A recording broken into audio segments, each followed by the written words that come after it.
Take me to the channel for the PCP.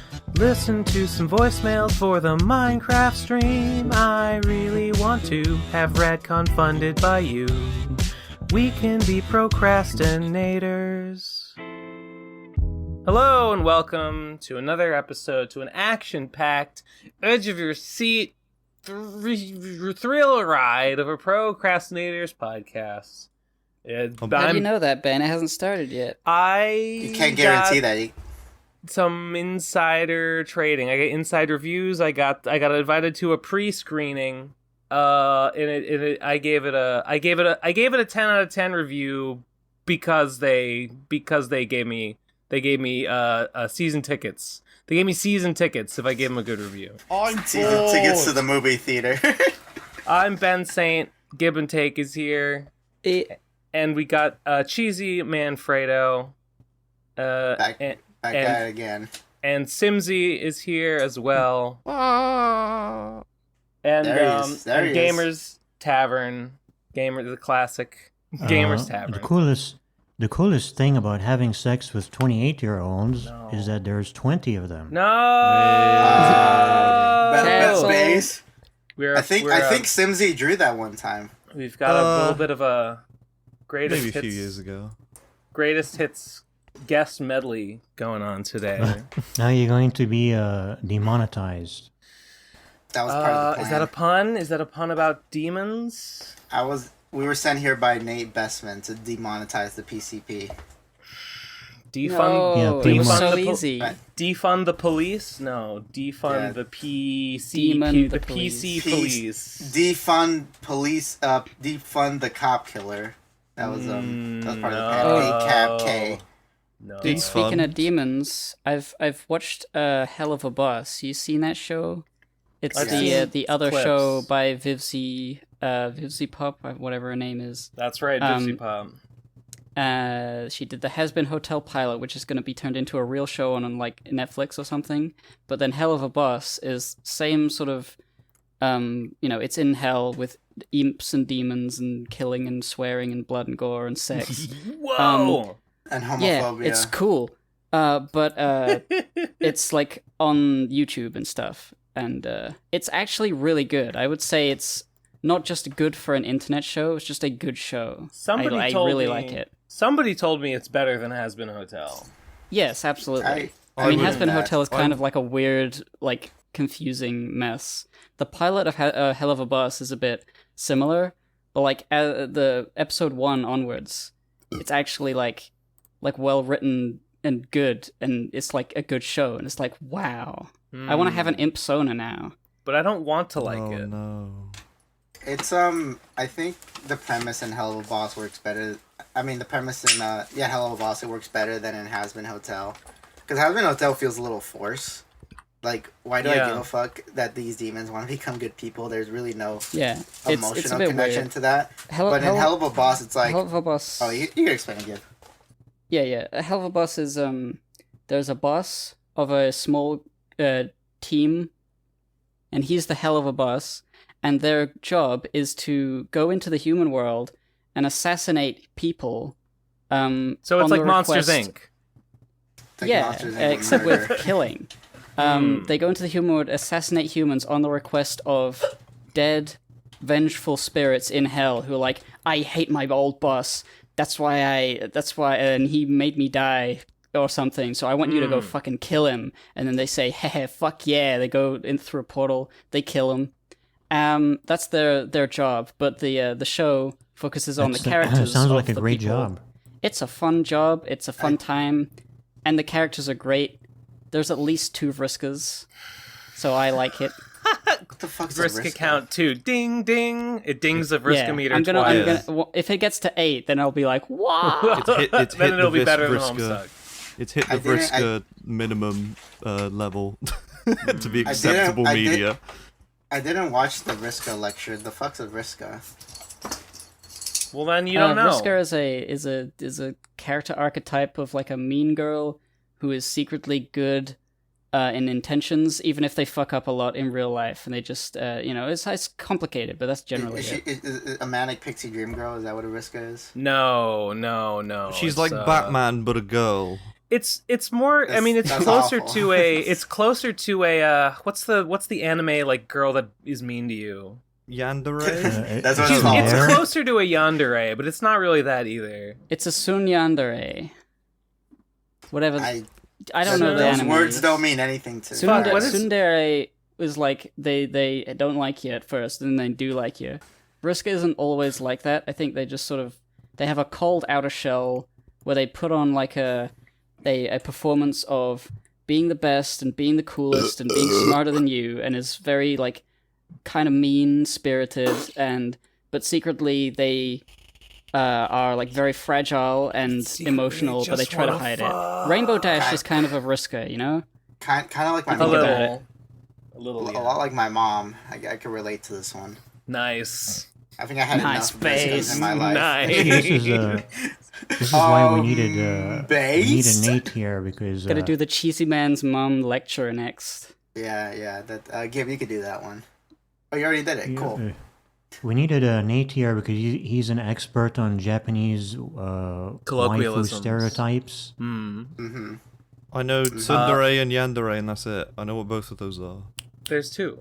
Yeah. Well, that's it. I know there's like a bunch of other ones that are, like there's like Q-dere, but I have no idea what the fuck that means. But Q anandere, yeah.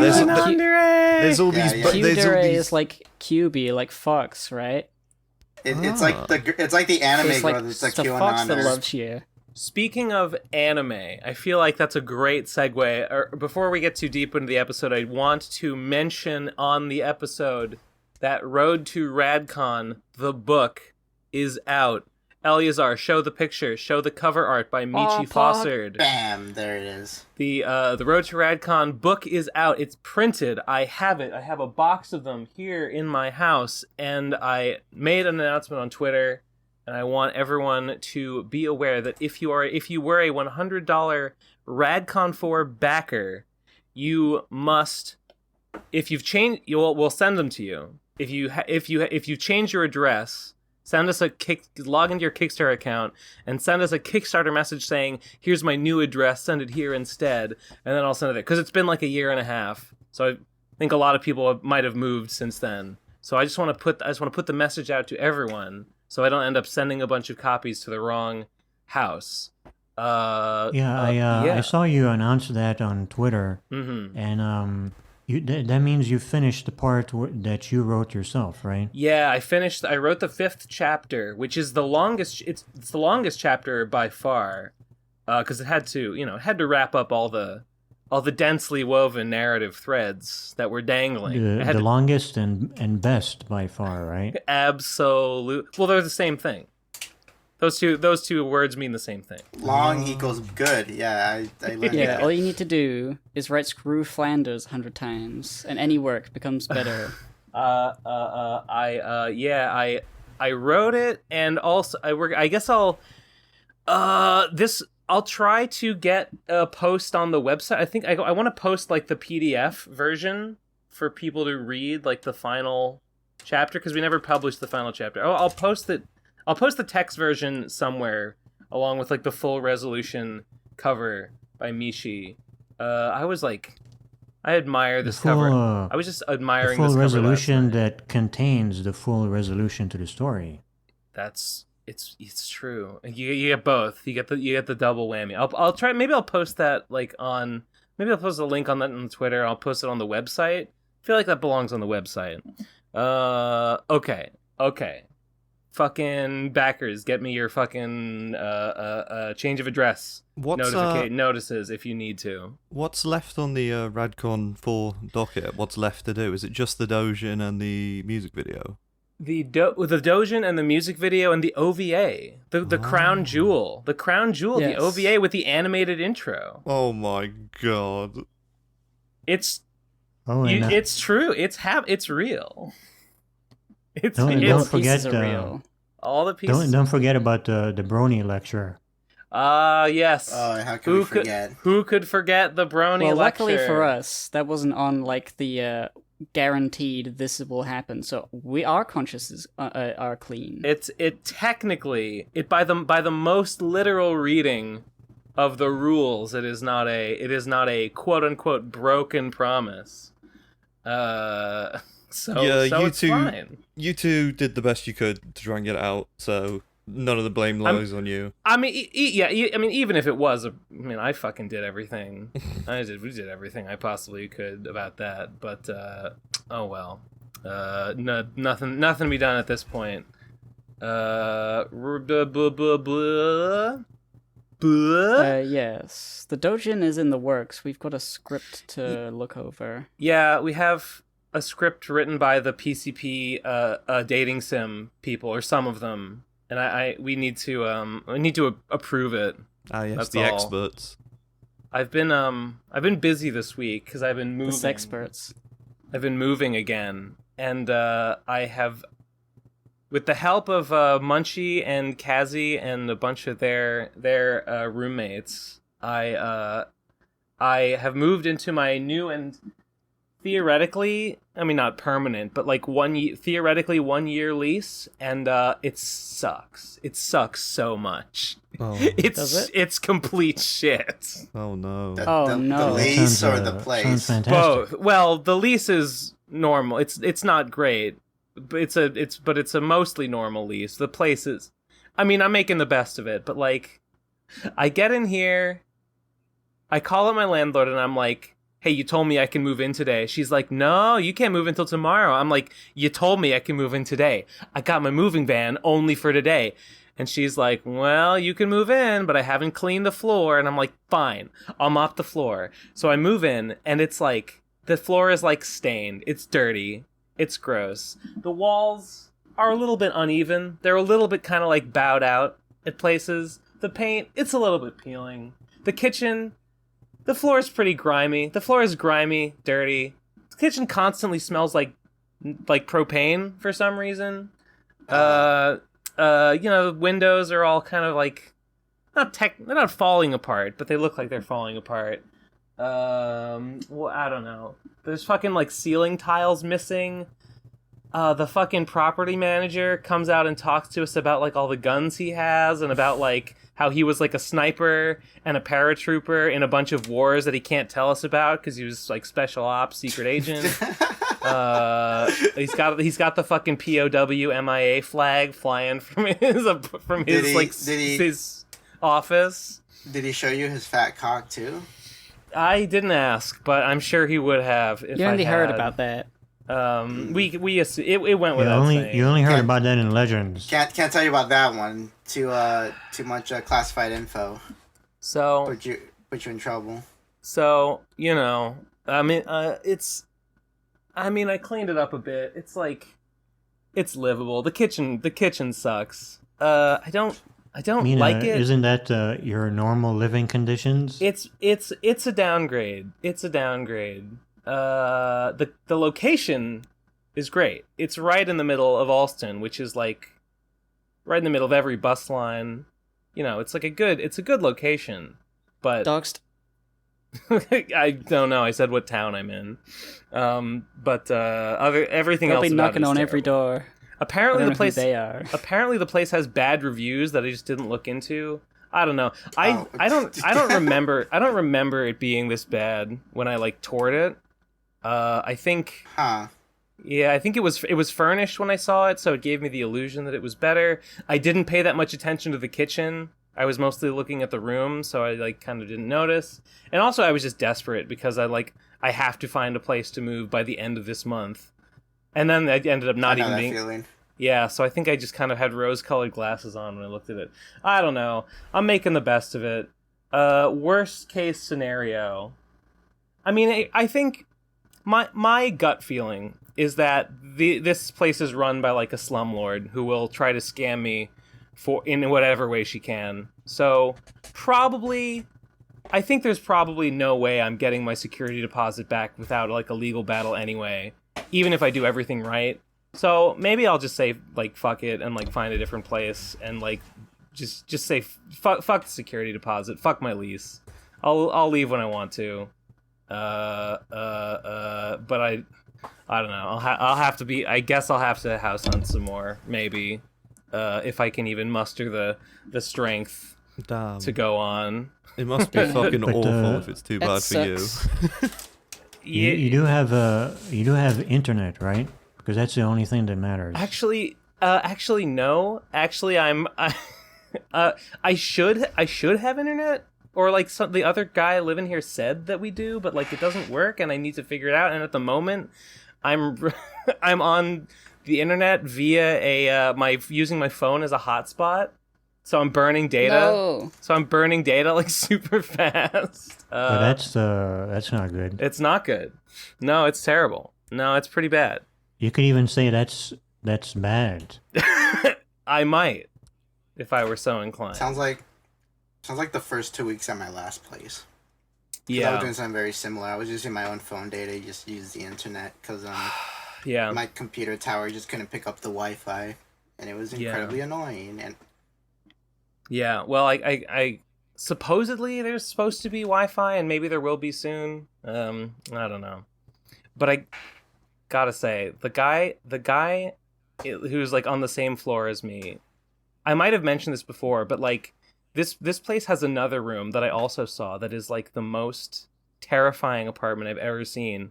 It has no windows. Oh. It is an entirely interior room with absolutely no windows. Oh my god! Isn't that and like a guy's fucking the living code in there. or something? Huh? Isn't that against the code? I don't know. You're not I don't know allowed the to have code. rooms with no windows. I don't know the building code. But he's in there, and he seems perfectly chipper about it. So, I mean, if he's happy, I'm happy for him. So, Well, it does sound like it'd be perfect for you, somebody like you. there is technically a window, but it's not a window to the outside. It's a window into the kitchen. So, like, from the kitchen, if he opens his window, you can, like, look into his room. What's the fucking point? I don't know. That's I don't know. a very interesting design. Was the Yeah. kitchen built on later onto the that's side of his horrifying. room? It is horrifying. It That's is the worst thing I horrifying. ever heard. It's terrible. Well, you see, this is when you're a landlord. These are like the useful life hacks you can use to save money on building stuff. It's too big to be You a need to- closet, so it must be a bedroom.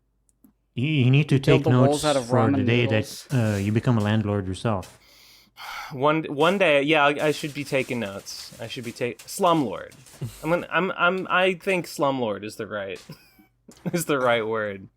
When are you gonna become a cum lord? Am I right? Or am I wrong? I know. Unfortunately, I was standing on the path of, like, you know, you got the dark path or the light path meme, and there was slumlord or cumlord, and I took the wrong. I took the wrong turn. You're the little kid You in the took the middle. wrong turn. Yeah, Ben Saint, slumlord or cum lord. It's I up chose. to you. I chose wrong. I chose wrong. Speaking of house horror, of horrible things happening in the house, I was a Yeah. fucking idiot today, and I'll never forgive myself. We have a cupboard, and all of our trays and baking trays and shit are stored in there. And in the middle of the pile was a plastic one. And I was cooking sausages and hash browns for breakfast this morning. And I put the hash browns on a plastic tray in the oven. Oh no. And I Oh melted. God! Did it? Oh no. Did it just? Ooh. Yep. Well, describe the fallout. Describe the fallout. Well, imagine just grey lava falling down onto the oven everywhere. Oh, delicious. My parents are coming back tomorrow. I've managed. I spent an hour ripping plastic off of the fucking shelves in the oven. You know, like the grated shelves. Just fucking ripping it, and I've cut my hands open. I burned my fingers on it in panic. My hands are just fucked at the moment, and I don't know what to do. So that sounds like a typical Wednesday for me. Exactly. I mean, I would say no. I was gonna say just turn the oven back on and, like, just melt it off, like let it drip off and melt off and burn off. But then, like, you'll kill yourself with toxic fumes. Exactly. If you do that. That's why I'm not Yeah. going to do that. So I've Yeah. taken as much off as possible, and I'm going to have a go with a screwdriver and a hammer and try and chisel bits that are still Do you stuck have on later on. if you have like a metal scrubbing pad, like a metal Brillo pad or something that might Yeah, but it's like what you thick, need to scrape it off? It's thick, full chunks of plastic. It's like as thick as like a Lego brick, basically, just like surrounding the metal bars. It's really bad. God. Luckily, there was a tray at the bottom with like a heat-proof sheet in it, so like most of it, a lot of it dripped onto that. So I just peeled it off and stuck it in the bin. But can you just take the grate off? Because I imagine you put the plate on a grate and then it dripped through the bars onto the tray. So can you just take that grate out and maybe replace it with another one? Yeah, that's what I'm gonna do when my parents get back. I'm gonna be like, I'll pay for it. I fucked up. Yeah. If I can't sort it. Just don't even mention it to them. Just clean it. Make sure there's no evidence of it. Don't even tell them. Yeah, but I don't know. Why even tell them? I don't know if I'm physically capable of cleaning it enough. I'm not strong enough. I almost broke my arm ripping plastic off. It sounds hard enough that I would consider like fuck it, like the grate is dead. I just gotta get a new one. Has the plastic, like when it drooped down, did it curl around the metal bars? Yeah, exactly. That's what it is. There's like plastic shell casing. So there's no way to like lever it off. Some of them were like half done, and I managed to lever it off and like pop it, and it was quite satisfying to do it. But it's just fucked. It's like gripping it. Hang on, let me see if I got a photo of it. I got a photo of the one that is slightly better, and there's just like little bits of plastic. This is after an hour's work of ripping shit off of it. Ooh, crunchy. I think it's just easier to buy a new one at that point. Yeah, probably. They're like 20 quid, it's fine. Yeah, just like one big titty commission. Okay. You got this in the bag. Okay, the one thing that I would maybe say might help in this situation, other than buying it, is if you have an outdoor like fire pit. If you like put it over the fire pit, so in the like the same idea, melt it off, but like in the outdoors, so the fucking burning plastic gases could dissipate. I don't know. Yeah, so you just you damage the ozone layer instead of your health. And my neighbours just look over the fence and they see me fucking cooking plastic off of a sheet on the barbecue. They can mind their own goddamn business. Yeah, they can mind their own goddamn business. I guess absolutely. That's true. Yeah, you could just wave the toxic fumes at them like a big fan. So it's melted plastic, get away.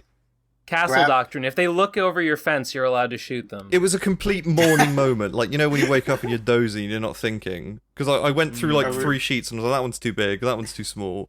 This one's plastic, and then just didn't register that in my head. Right. Just used real morning moment. Yeah, exactly. You should have just done the Adam Ragusa. Just fucking throw your pizza dough right on the grate and let it fucking like droop through the bars and just cook your fucking cook a zigzag pizza method. Yeah, I should have just done that. The hash browns would have been fine.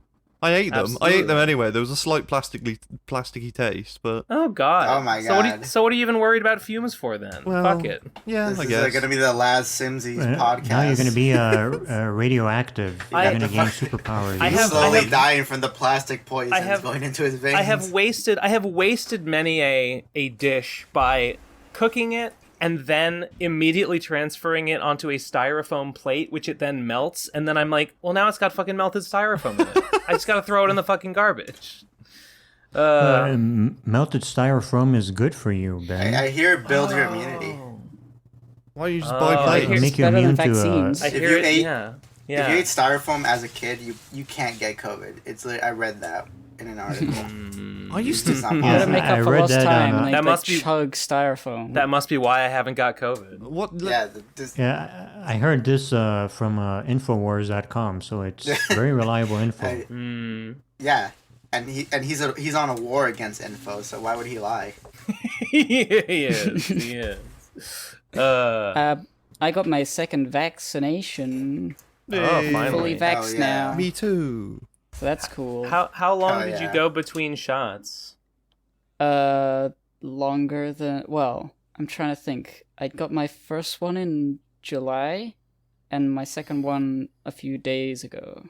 Damn, that's a pretty big break. Is it because, like, the availability? It's weird. I made my first appointments. Maybe it was in June. Man, I can't even remember. But for some reason they're saying, like, in the UK at least, they say at least 7 weeks between a jab or 6 weeks or something. And told me 3. Yeah, I don't know. I've heard conflicting reports about how long you're supposed to take in between, and if can you wait even longer than that? I'm sure people would want to get it as soon as possible. Maybe there's some scientific reason why you should wait. Well, maybe people in the UK are weaker than Americans. True. Yeah, that's probably Like it. a That's supply probably thing. it. That's probably they probably True. are weaker. I mean, they did lose to Americans. Mine was Idiots. Yeah. mine was exactly 2 months between them. And the first one I was completely fine. The second one completely fucked me up for 4 days, and I felt the worst I've felt in years.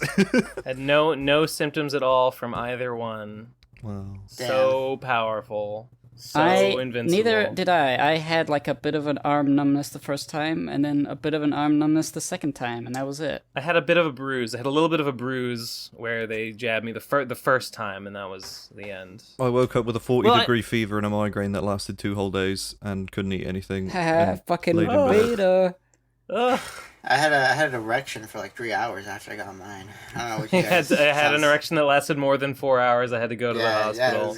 Yeah, to go to the hospital. They complimented me on my massive erection I had. Nice. Like, this erection is COVID proof. That's what they told me. You went to the hospital. They just complimented you, and you left. They didn't do anything. I mean, Yeah, I sometimes, wasn't there for treatment. I was there like, yo, check this out. Like, sometimes nice. Dude, the nice. best medicine. Sometimes the best medicine is reassurance. You know. You go in for cancer and they'd be like, "Oh, what a handsome lad! What a big strong boy!" And boom, cancer gone. I prescribe you a high five, bro. Bro. Whoa, you're kind of an epic bro. Bro, give me a bro fist right now. Don't leave me hanging, little guy. Oh, you're gonna get. I'm gonna leave you hanging. I'm gonna leave you hanging. COVID's no joke.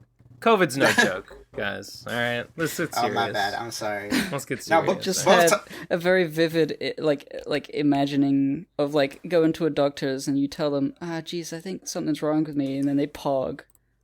They just do a big old pog right in your face, and it's so inappropriate. And like, what? I thought you're supposed to help me. It's like, oh, Paul, you got Cool, it's the This is first time supposed I've to gone make to you, treat this. Fuck yeah. This is supposed to make you feel better. it's Sorry, I'm science. trying to remind you of your favorite thing, streamers. Pog medicine. Perfect. It's a cure for everything. True. Not wrong there. I think Germa is the cure for everything. Mm-hmm. That's what I did when I was ill. I watched Germa for like 6 hours straight. Yeah, how did the Dollhouse go? I saw like some of the first stream of that. Oh, it was wonderful. really good. It was beautiful. It was good. I liked it. I jumped in to watch it and I hadn't seen like the intro and I was like, how are these? I didn't quite understand how the commands were working, but I got the gist of it. They made a I thought it was pretty wacky. They made a stream on the 30th of last month, talking about how behind the scenes of the set and how everything worked. That's interesting. That's really, it was really interesting. They got all the people involved to like I might come be in interested in watching that actually. They're even though I doing, haven't watched the whole thing. They're uploading like full highlights of it on Germa's channel now, so you can like watch cut down versions of it without all the waiting for people to vote. And then they're also doing a cut down version of the behind the scenes, I think. So there's going to be a perfect like 4-hour playlist of just there it is, all preserved in his history. It's just such a weird concept that I might have to check it out. I'm so glad I watched. I want a cut down version of the cut down version, and then cut that one down. It just gets better. It just gets better. That's what they say. That's the writing advice. Always got to cut it down. I don't think so. The shorter the better. I don't think it will. Yeah, always. I thought the longer the better. Are you contradicting yourself, Ben?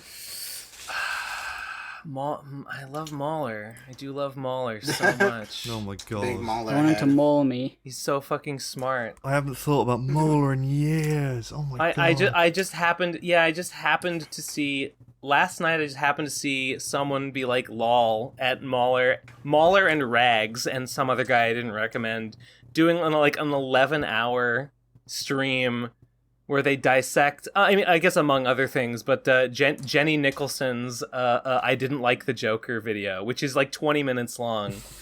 I don't know. I smell coke in the air. Wait, her video is 20 minutes. How long was their thing? 11 hours. Oh, well... Was it word that by makes word? Well, the name of their stream is Every Frame a Pause. So it's the worst name I ever fucking heard. They lean into it. They lean into the whole, like... Yeah. I hate that. Oh my god. I hope what's the name of the guy who did Every Frame of Painting? His name was like Tony something. Tony Fatoni. Tony Tony Zedong Soprano? or something, right? Sure. Anyway, maybe. He's probably rolling in his grave. He's probably not dead, but if he was, he probably would be rolling in his grave. He's rolling You in his gotta milk bed. the content. He's rolling in his he's rolling in his his sick-ass computer chair. editor movie job he has now. I checked out the comments on this one through, and like, ass mad Mauler fans are among the most annoying people I've ever seen on Twitter. They are like a singularly despicable cohort. They're like Elon Musk fans, but like even more petty. They're just there to get in a fucking semantic argument with anyone over like what the definition of objective is, and they will fucking cite sources at you. It. Oh my god, it's so bad. Give me a fucking headache. Yeah, I was watching Sean's video about teal deer, and I'd watched that a while ago, but I had forgotten quite how pedantic and insufferable that guy sounds. Teal deer, that is. Yeah, I've seen that video. I've seen him. It's just so like surface level, like completely getting everything wrong and being so smug about it at the same time. Snarky. I have seen Patricia Taxon's video about Rags, the other guy who was in this Mauler stream. Mm-hmm. Is that good. kind of like, I don't know how to describe. Like, I think of fedora tippers, but like that doesn't really do their like annoyance, their insufferableness justice. Yeah, they're bad in a complicated way. It's monster sippers, not fedora tippers. Monster sippers. Enough of these fedora tippers. Let's get some monster strippers. Yuck. But I really hope that they do an EFAP video on the one analysis video I made about Amber from Invincible. Do you guys know about this? Oh yeah, I've seen you get in some arguments over that one. Yeah, because there's this like black girl in Invincible, and that's a problem. That's right on its face. We were off to a bad start. Yep, because she's black and she has like I don't know, she sticks up for herself. That's terrible. Oh god, can't accept that. Was it your video that Misanthropony made a reference to? Not really. He mostly was talking about my tweet that I made, the one where I thought like, if you hate this character, you don't have that much that much relationship experience. And I made that tweet like to purposely piss off people because I love pissing off people on Twitter. I think it's hilarious. I try to always make one mad worthy tweet every week because it fuels me, you know. Like a fucking angry god. You must really love tweeting at Ben because he's always pissed off at Twitter. No, me and Cheesy. If Cheesy would never make me mad on Twitter. Cheesy would never do that to me. I'll tweet out Vapors. Yeah, kind of shit, and then it'll be like a picture of the Vapors copies with like shit saying on it. That I am constantly walking a razor's edge, and if I were to be disturbed in that. If my delicate surface of the lake of my spirit were to be disturbed in such a way, I would never recover. It's a tightrope. It's a back and forth if you want. Oh god, speaking of which, about like kind of like making people mad. You know what's like the worst kind of like people to like the worst kind of commenters are the ones who like reply back with a fucking essay. Like, with several tweets, like, of fucking paragraphs of why your point is bad. I literally never read... I never read anything beyond a one tweet, if they ever fucking reply. Gib, okay, obviously last month I talked a bunch about, like, the whole Chris Chan is trans thing and the whole debate with Dylan Thomas. Did I mention that I looked into the evidence that people use about why Chris is faking it. You did talk a little bit about some of the evidence, like the she said one time that she was faking it, and the evidence was that years ago she mentioned maybe the evidence was that maybe that one time 10 years ago before she was trans, she was like, I'd like to pretend to be a girl. That's the evidence. Yeah. Okay, all right, then I've said it before, then I won't get into a whole thing. But that's my worst kind of commenter, is that guy, of which there's a... They've started to slow down. I've started to not have to delete comments every day about that. I had my policy. I didn't delete comments just because they like misgender, like casually, like thoughtlessly. But I would if they posted a comment just to argue, like, actually you're wrong and Chris is faking and here's why. Like, no, not allowed in my comment section. I can't believe you put so much effort into deleting comments. Yeah, sounds like a lot of work to me. Yeah. Well, you know. You know how many volumes of the Vapors you could have done finished now? So many. Too busy focusing 60. on people who are angry at you. We could have had Vapors 17 by now. I wish. Oh, you know what? Only. All right, I could have sold so many copies of Mini Mice. That reminds me, I have not been listening to any episodes of the PCP except for the one that dropped 2 days ago, and I listened to the segment where you talk about going to mice, right? Yeah. And it sounded pretty rad, and it wanted me to ask you. It was pretty rad, and I was totally vindicated because when I went to mice previously, I was like, I hate this. I hate being an attendee. I hate being asked to buy stuff. I don't want to buy stuff. And when I got there, I was like, oh my god, what if I get there as a vendor and I'm selling and I'm like, this is just as bad. I'm just miserable no matter what. No, I was totally right. Being a vendor is cool and fun. Rad. Although I didn't get to like talk to that many other, like, I was hoping to maybe get to socialize with more like tablers, and I only got to do that like a bare little bit, and just like the people right to the left and right of me, because I was busy the whole time. I didn't get to like walk around and meet people that much.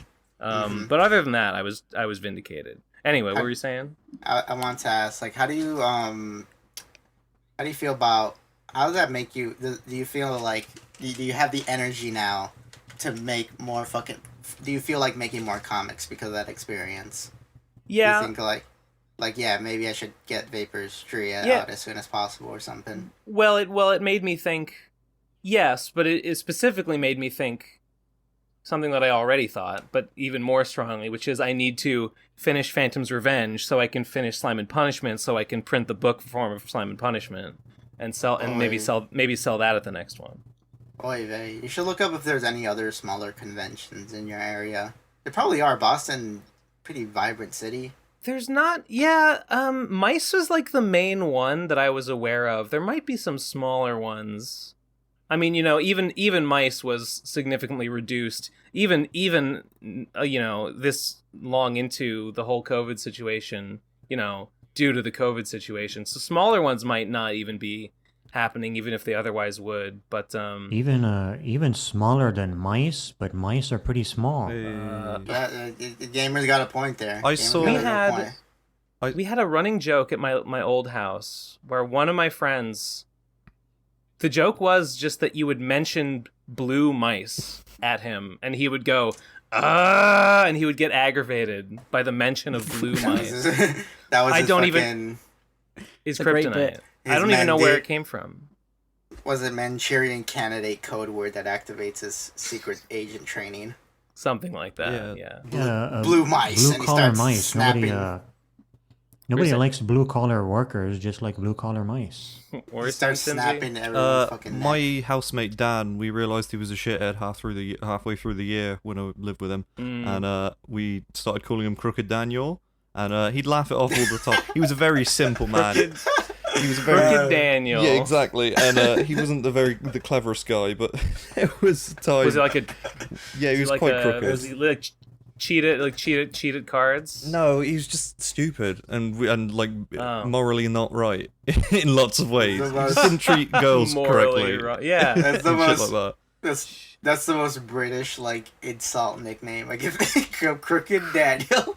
Well, it's a Trump insult. That's what Trump would call you. But there was one time okay. we Crooked Hillary. He was so easy to trick on things. We went to a nightclub once, and as we were coming out, he was like, "Oh, that was a great night," and I was like, "Yeah." Apart from the bit where you kept spitting on that girl and calling her a pig, and he went, "What? Did I actually do that?" And I was like, "No, of course you didn't, you fucking moron." And then we got back to the house. he believed you. Yeah, I know. He believed me. I don't understand. He believed how it. did he? Don't you remember? Yeah, exactly. Yeah, I went. Don't you remember? Like that, and he was like, "Don't you remember no. not doing that?" Well, I suppose I could have. I did drink some alcohol. That is exactly the kind of thing I would have done. So yeah, yeah, exactly. Sounds right to me. But we got back to the house, and somebody had written Crooked Daniel in fridge magnets on the fridge, and he ripped them off really angrily. It was the only time he ever got upset about it, and stormed up to his room. You should have convinced him. You should have convinced him that he's the one who put Crooked Daniel on the refrigerator. Yeah, Don't you remember writing this? Yeah. Did I? Wait. I have to. Okay, this is a bizarre story about not remembering things, and I'm sort of embarrassed to tell it, but it doesn't even seem like it's about me. I don't know what happened. The first night I moved into this place, I go to sleep, and I wake up in my kitchen, in the filthy kitchen, on the floor. I'm lying on the kitchen floor, and my new roommate, my Brazilian roommate, is like, "Hey, are you okay?" And I'm like, "What? Huh?" And I look around, and I realize that my head is on the welcome mat, and there's a pair of snow pants. I don't know whose snow pants they are, but there's a pair of snow pants that I'm using as a pillow, and I'm in my underwear, lying on the kitchen floor, and I'm like, "No, yeah, I'm good. And I go back to my room and I go down to sleep. Had you drank anything? And I don't know how I got there. I was a little bit drunk, but I wasn't because I remember coming home and going to sleep in my bed, even though I was a bit drunk. I guess I must have sleepwalked into the kitchen and gone to sleep. I was just I've never done that before. I'm not aware of ever having sleepwalked anywhere. But think that propane leak. That's what happened. I think. I think that propane leak in your apartment needs to get sorted soon. If that kind of shit's happening. It does. It smells a little bit. Wait. Are you Crooked Daniel? I was feeling very crooked that night. I was feeling very crooked that night. Is the thing. Crooked Ben is what they called me. Imagine you're my new roommate, and you walk into the kitchen. I am asleep on the kitchen floor. I feel bad. First night. I felt bad. Oh no. Yeah, literally the first night. Perfect first impression. Now he's a sleepwalker. Could not have gone smoother. Better lock my room accurate. when I go to sleep. I don't know, dude. Shit was really weird. I was afraid. Come back the second night, been sleeping across the grill. I was afraid that the next night I would wake up in some other wacky place with no explanation. It's a cursed house. Woke up on the Just roof. It moves you around without you Just having knowing. adventures at night. It's fine. Cool. Jesus. There was a crooked man who lived in a crooked house. His name was Ben Saint. My neighbors, this house across the parking lot from me, yesterday, Saturday, just this house was just having this fucking block party. It sounded, I couldn't really see over their fence, but it sounded like an arena full of people, just blasting music that the entire block could hear. Just it was just some little backyard. I don't know how they must have packed so many people in there, but it was the loudest party I've ever heard. I mean, it was far enough away that it wasn't a huge problem for me or anything. We almost got arrested for doing that during COVID. That happened at our uni house. My housemate was a nutter, and he would get high and drunk and shit every single night. And he had I think the grand total was 39 people over, and most of them in the garden, but a lot of people in the house. And our house was fucking tiny. And this sounded like hundreds of people. It sounded like a stadium cheering. Listen, I had to sleep through these regular parties. I think 20 people can sound like a million, depending on the amount of alcohol and music. Maybe. It's funny because 2 months ago we hosted a punk show at my current place. That's so and awesome. It was crowded as fuck, and people told me after that there's an apartment complex maybe a block away from where I live, and people in that complex could hear the fucking band because they were that fucking loud. And that sounds great. like a punk band, yeah. Yeah, we want to host another one, like maybe a Halloween themed one, right? That sounds pretty cool, actually. Yeah. Yeah, some people shot a video. I posted this on the Ben Saint server, so if you're in there, you're missing all this exclusive content. But yeah, some people were there that kind of like recorded the whole thing. They're kind of like what's it called? All gas, no brakes types of guys. You know, you guys ever seen those videos? Kind of like a Yig Studio type of concert recording. Okay, it's like Yig Studios, but good, if you will. Hard to Could imagine. there be such a thing? Hard to imagine. Hey, I'm Trixie the Golden Witch, and I interview people. Oh fuck! What's my line? Wait, I thought Yig Studio videos were good. Yo, Trixie, she lives in Southern California now. I should invite her to the next punk show. Yeah, you should get her to rap for you. Look, I'll tell. She could be the opener. Like, look, I'll get you for you. You just gotta like take the vaccine. She'll do it. She'll do it at a loss. she'll do it at a loss. She'll drive. She'll pay for gas and drive like 30 hours there and back. It's not about the money. Get her to do the song about Pikachu. That one's funny. She has to get her to do the Pikachu song. Okay, she gotta do the Pikachu song. I want her to do the everything. Get her to do the Pikachu song and the song about how she spends all her money on weed, but it's okay for some reason. Perfect. Yeah, that's perfect. At the show, there was one band who did the cover of the Johnny Test opening theme song. Awesome. Based. Yeah, I remember I was kind of like, I was the MC of the night, so I was like running around making sure everyone's having a good time, make sure everything was fucking organized and whatnot. And then I heard the beginning. You were the producer. Yeah, basically, I was the producer. I was the Riley of the night, if you will. Hell yeah. Yeah. My code name. So I was just running around, and I hear the opening of the next song, and I'm like, oh, they're doing a cover of American Idiot. But then, like, the more I hear it, I'm like, wait a second, those aren't the lyrics to American Idiot? This is Johnny Test theme. I don't even know the Johnny Test theme song. It sounds like American Idiot. Completely. It's literally American Idiot. It has, like, the same instrumental as American Idiot. His best friend is a talking dog. Johnny Test, the Chad, the Chad to Dexter's beta, if you will. Yeah. Mm-hmm. They have like the same posture too. Yeah. I can see it so clearly. Him doing like the Chad beetle-like stride, and Dexter just like his head down, like his arms slumped, just like his little squat walk. Diversion Dexter. Johnny Test's sisters look exactly like older female versions of Dexter. They have the orange hair. They do. They're like a gender bend intentional version in some way, or a rip-off. Yeah. True. Johnny Testes. Hey. Suck on these Johnny Testes, if you will. That's what I said. Yeah, I know. That is what you said. But then I said it louder, so it was funnier. Damn it. Yeah, fucking true. dominant males. You technically iterated. Yeah, get out of here, Gib. This is a man's world. Don't blame me. This is a man's blame world. the patriarchy. The real villain. See, it's fine. Rampant misogyny is fine if we say it's a joke. What did I see? I saw a screenshot of a TikTok of a girl like rolling her eyes in disgust, and the text was like, my face when men complain that the patriarchy they created doesn't let them like be emotionally vulnerable. True. Get over it. You did this. You made your bed, and now you gotta lie in it. All right, you wanted this. You can't complain about high male suicide rates if you're always calling everyone a manlet, dude. That's not how that works. True. Yeah. True. I don't care about high male suicide rates. That's why I'm okay with calling everyone a manlet. I just don't care. Mm-hmm. Now that's based. Now that's what you call progressive. Based? That's what you read cheesy moment. Took the cheese. A real cheesy moment. A real cheesy moment. Someone took the cheese pill finally. Cheese pill. What flavor it is? Cheese pill is what Ben does for his diet. Exactly. That's his keto diet. Cheese pill is like when you know.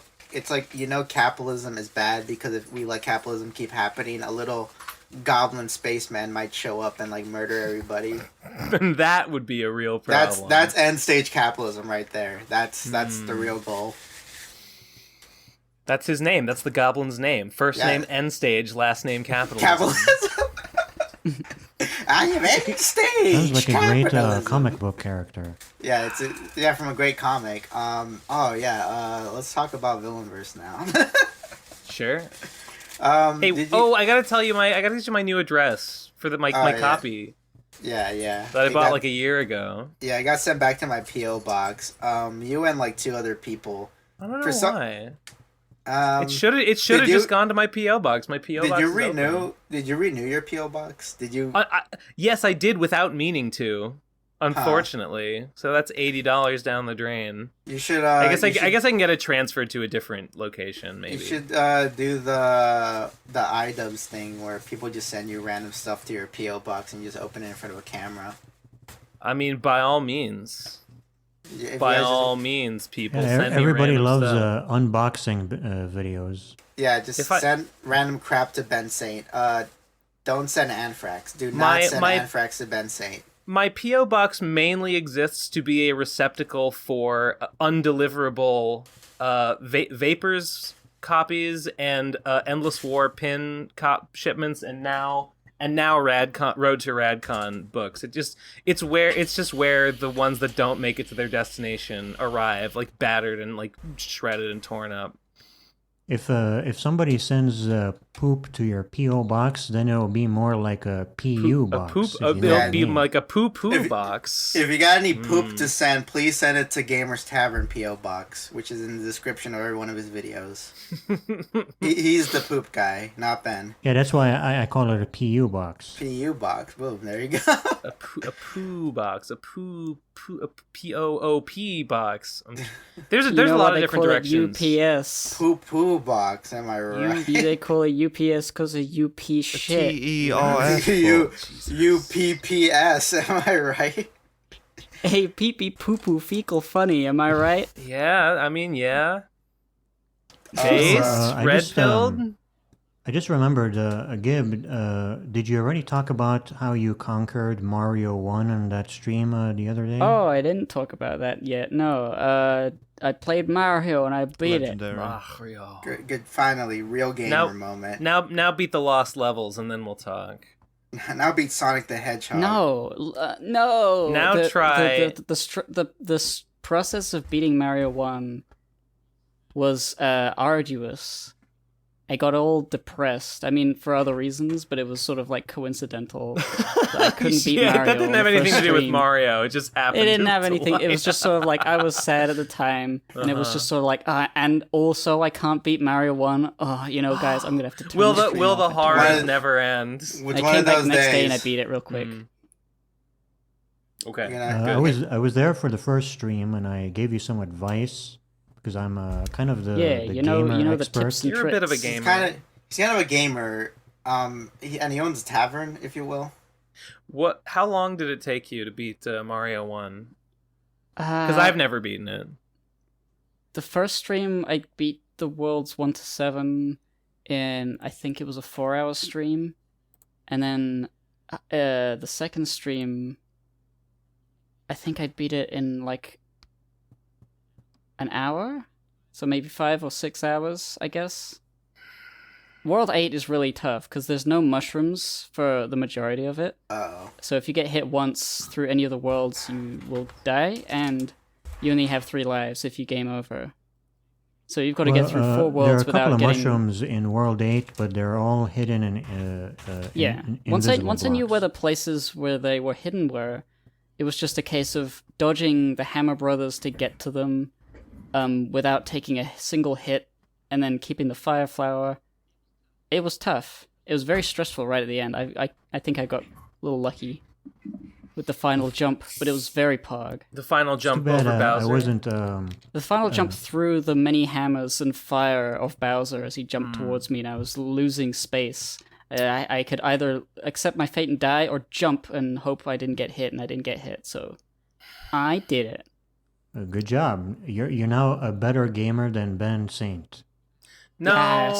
Finally. No. You beat Mario 1 and he hasn't. I made the sun. I made the sun in Noida. Yeah, but you died right I afterwards. made the sun. You died. No. You got polymorphined. Yeah, but in that game, that you pales get in buffs. comparison to beating Mario 1. Really does. You know, Ben, you're pathetic. You're an embarrassment. Ben, you're kind of alchemized. fucking lame. You're kind of big version energy coming at you right now. Yeah, well, Oh You're gonna have to, no! Yeah. I fall down the pit. well, I played. Get You're gonna have absorbed to by the step up dark your sun game. down Fall in down. hell, that I also Falls in. made, by the way. I played more. Falls into Undertale. I played more than an hour of Xenoblade Chronicles 2 and didn't kill myself, so I'm the true gamer here. Because that game is insufferably terrible, and anyone who likes it is a moron. A week, well, I guess it would have I thought been maybe Victor a liked week that one. a week and change ago. I went down a big, huge rabbit hole where I was just I was just going through all these different games, RPGs mostly, just trying to find the perfect background music to steal for Phantom's Revenge.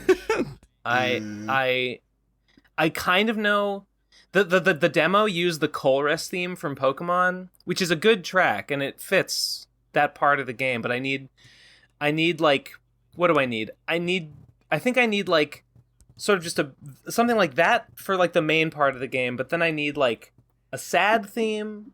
I need like I think I need like 2 different boss themes.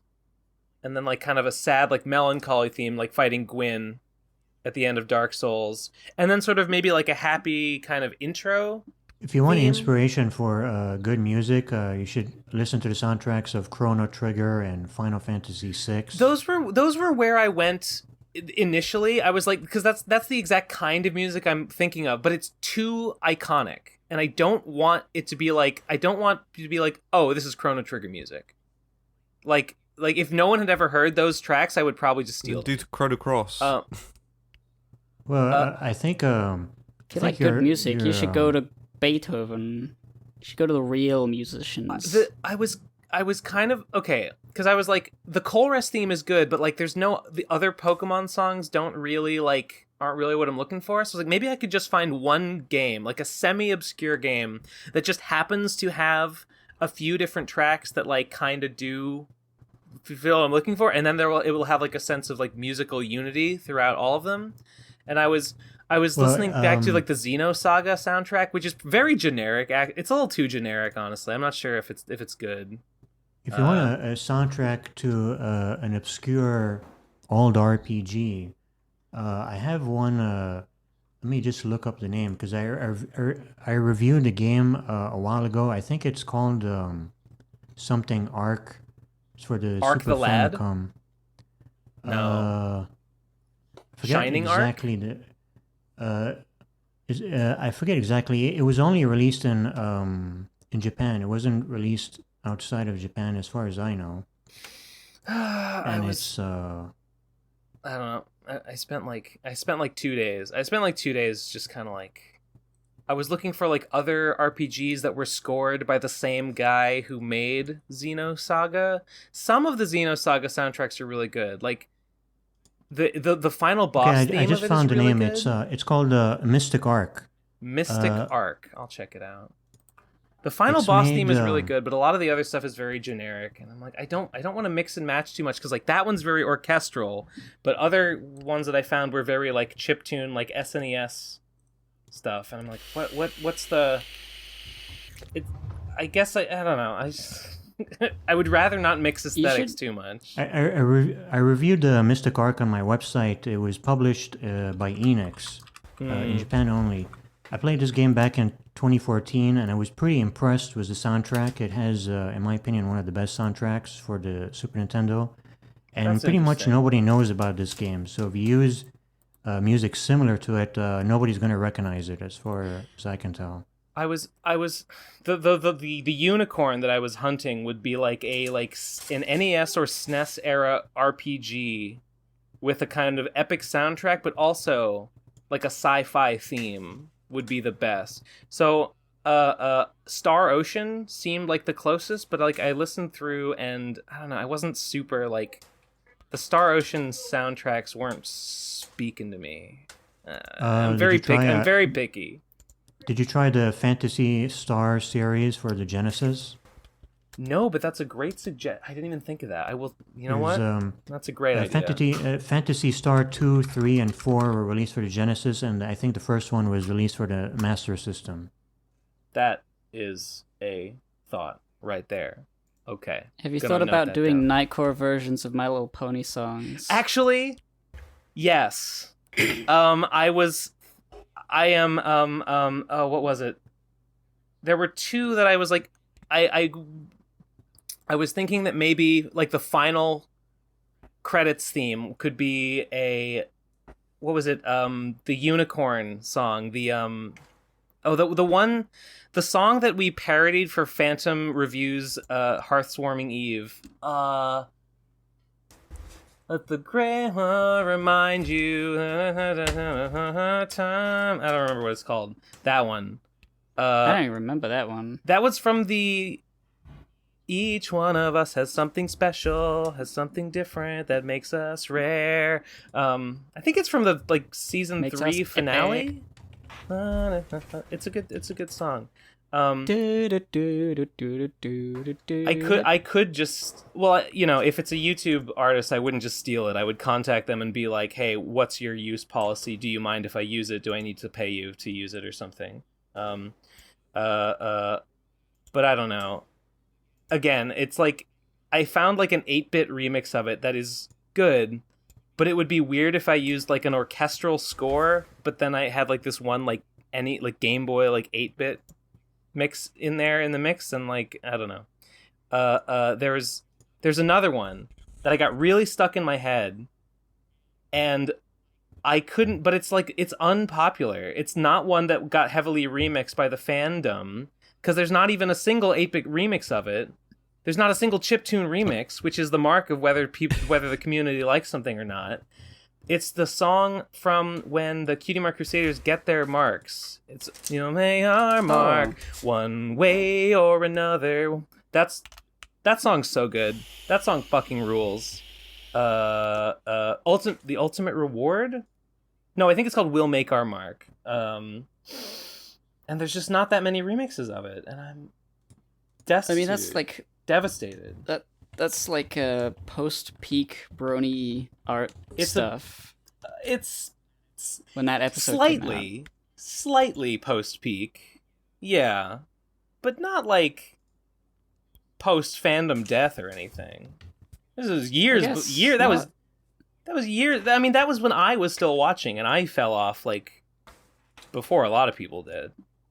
I don't know. I've had that song stuck in my head for at least a week now. It's a masterpiece. Gives me goosebumps. You can actually go from a serious style to an 8-bit style, because the final boss theme for Earthbound, it starts off with an intense, complex rock tune, and then it slowly morphs into a 8-bit chiptune thing. I always really liked that particular song for that reason. I recommend stealing music from shitty licensed Game Boy Advance games like this. Yeah, robots. I just listened to I listened to the robots theme. It slaps. Yeah, nobody's gonna recognize this. Yeah. The other song that the other 8-bit remix I was thinking maybe I should put this in the game was the 8-bit mix of Big Iron. Because I realized that the story of Phantom's Revenge is basically the story of Big Iron. It's the story of a stranger come to town to do some business with the big iron on his hip.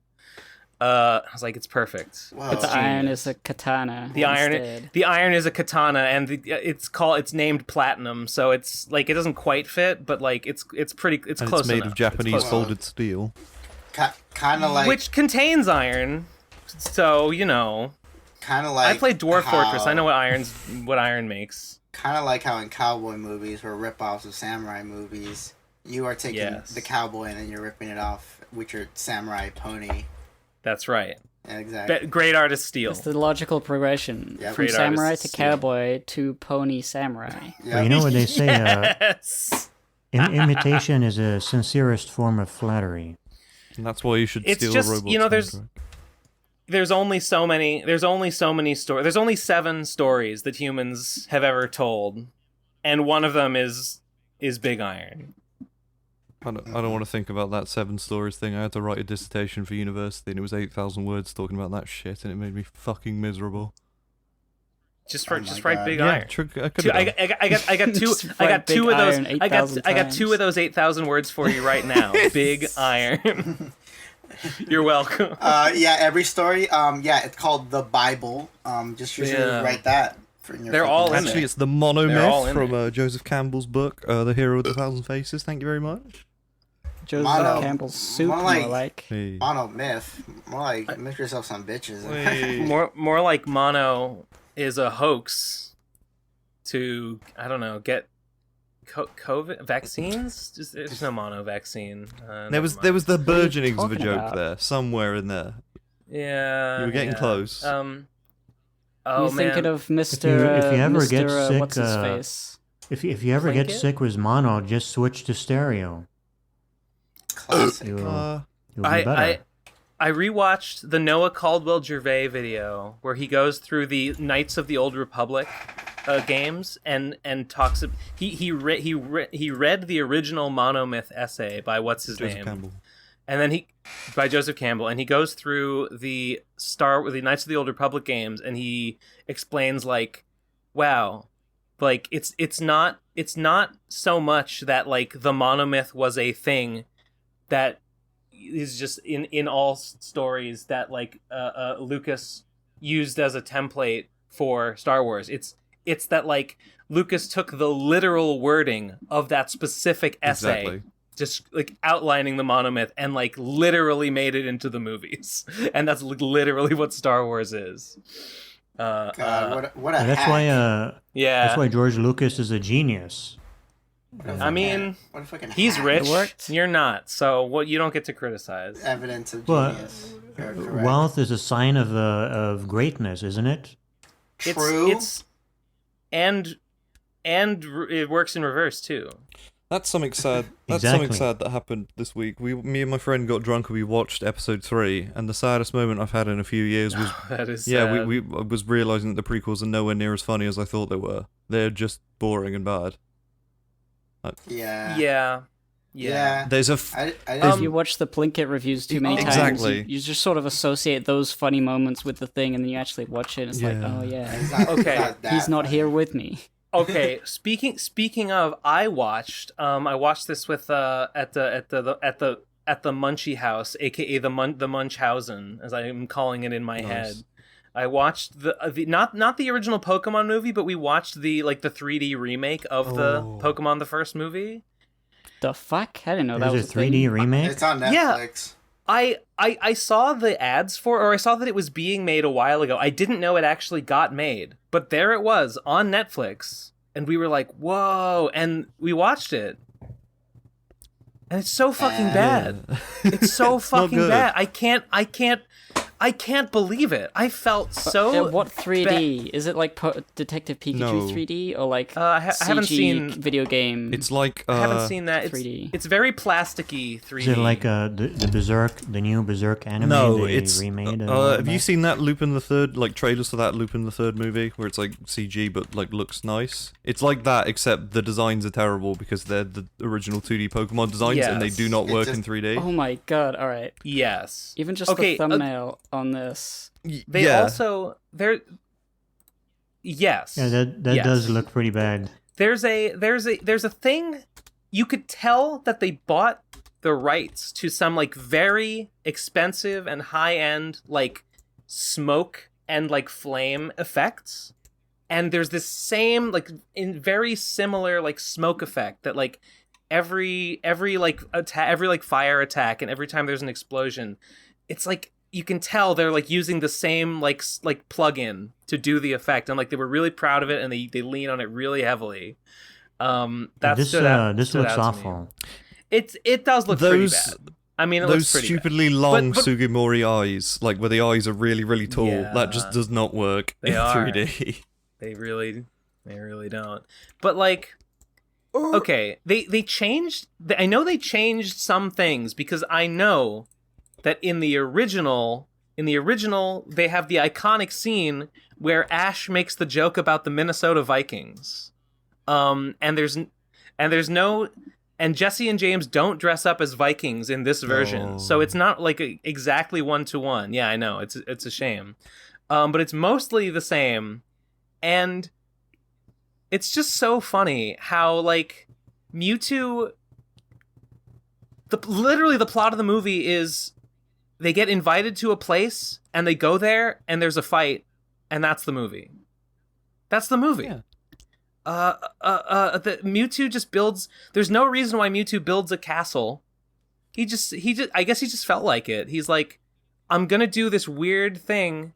I'm gonna get some strong Pokemon by like inviting just some random people to my island and cloning them. He wants to, and then we'll have a big slap fight. He wants to build a kingdom of other then, clones because he feels left out of the world. Yeah, he I wants guess? Pokemon deserve to rule the world, and I'll get the strongest ones, and I'll kill the humans. That's the. No, it's not even that. It has a plot. It's just sort of mostly fighting. He could get and clone Pokemon so easily. Like the whole beginning of the movie is a montage of him. I think this is new to the remake, but there's a whole montage of him basically stealing Pokemon for Team Rocket. He kidnaps so many Pokemon. So there's no problem for him to just go out and get as many as he wants. He's the strongest Pokemon. He could get them, but instead he does this stupid thing. Where he does this fucking like, oh, come to my fucking castle, ye trainers, and behold my majesty. It's so they can have a setting for their first Pokemon movie in 1999. So it's bizarre, and he builds like an evil castle. It's like, why did you do that? Why did you have to make like a big evil castle? Because he's a villain. Villains who are you trying to impress? They do that. They do why did you put a windmill on your dark castle, Mewtwo? Like what does the windmill power? It's the computer screens. Oh my god! Why is he's okay? Is that Germa? Yeah, he's doing the Germa face. It looks like that Dragon Quest movie, except terrible. Oh god, that fucking me and that movie. Oh god, we have history. Yeah, the ending of that movie. My god, I just couldn't. I just kept thinking like. My parents, I think my mom took me to see that Pokemon movie in theaters as a little kid, and I just kept thinking like she must have been so bored. Like this is so boring.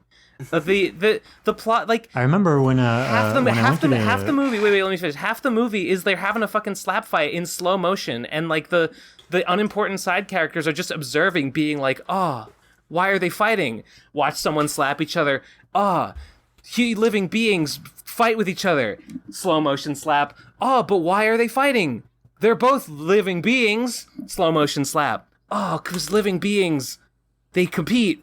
Slow motion slap. But don't they know that they live in the world together with one another and are both living beings? Can't they just get along? It's really just why can't we just all get along? The movie. Well, it's typical neoliberal propaganda. It's you set up a conflict where a bunch of people are mind controlled to fight each other, and then you opine philosophic on like, why must living beings fight each other? 'Cause you fucking mind controlled them to do that. These are like hypnotized clones that you made specifically to do this.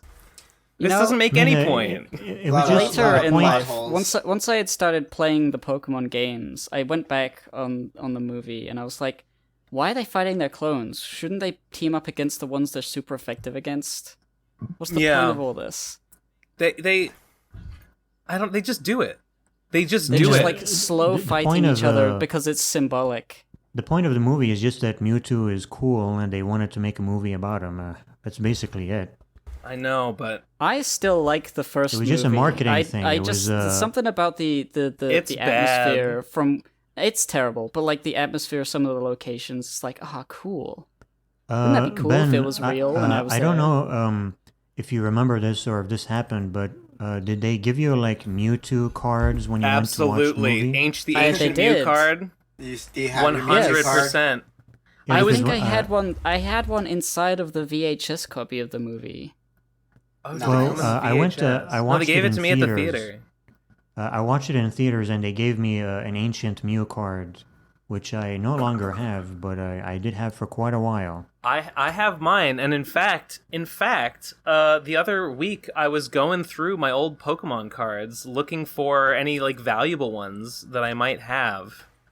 And I do have like a Charizard and stuff, which is, it's not in the greatest condition, and it's not shadowless, and it's not first edition, but it might be worth like I could maybe get like a couple hundred for it if I wanted to sell it. Is it I still have that valuable? You just gotta hold until you're like 100 years old, like and then sell it for 1,000. Because I like remember, the really like rare ones in really great condition sell for like $10,000.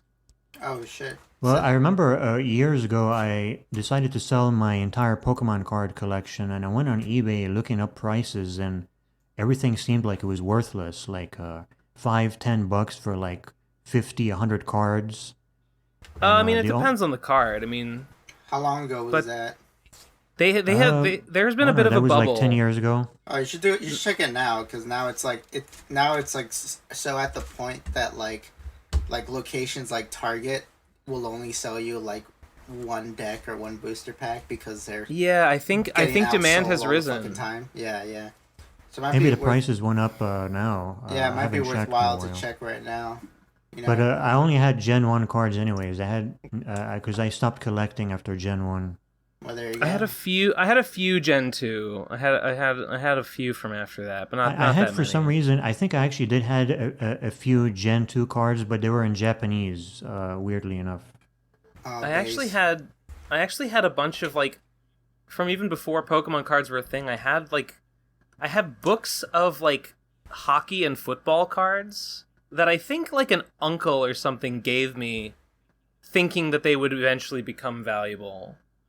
Like I think they just bought like an entire run of some random set of like a few different like sports series of cards, just thinking like cards are a collectible item and they become valuable eventually. So just hold on to these until you're an that was, adult, and then you'll have a bunch of money. That was the boomer version of Bitcoin. Yeah. That was. Yeah. Oh my god. You know what? I fucking hate collectors. Munchie told me that his this is a funny story. His 4chan uncle gave him $40 worth of Dogecoin and said, "You're not allowed to sell this for a year because this shit's going to the moon." How What do you long mean ago by was that? 4chan uncle? Oh, you Munchie don't. Well, has an uncle. he has a who's into 4chan 4chan. uncle. I He has a think he's 4chan talked about uncle. that on the PCP before. He has, yeah. Munchie's Wow. famous 4chan uncle. Wow, But that, wow, that sounds Tavern. Do you not watch pretty the PCP? fantastic.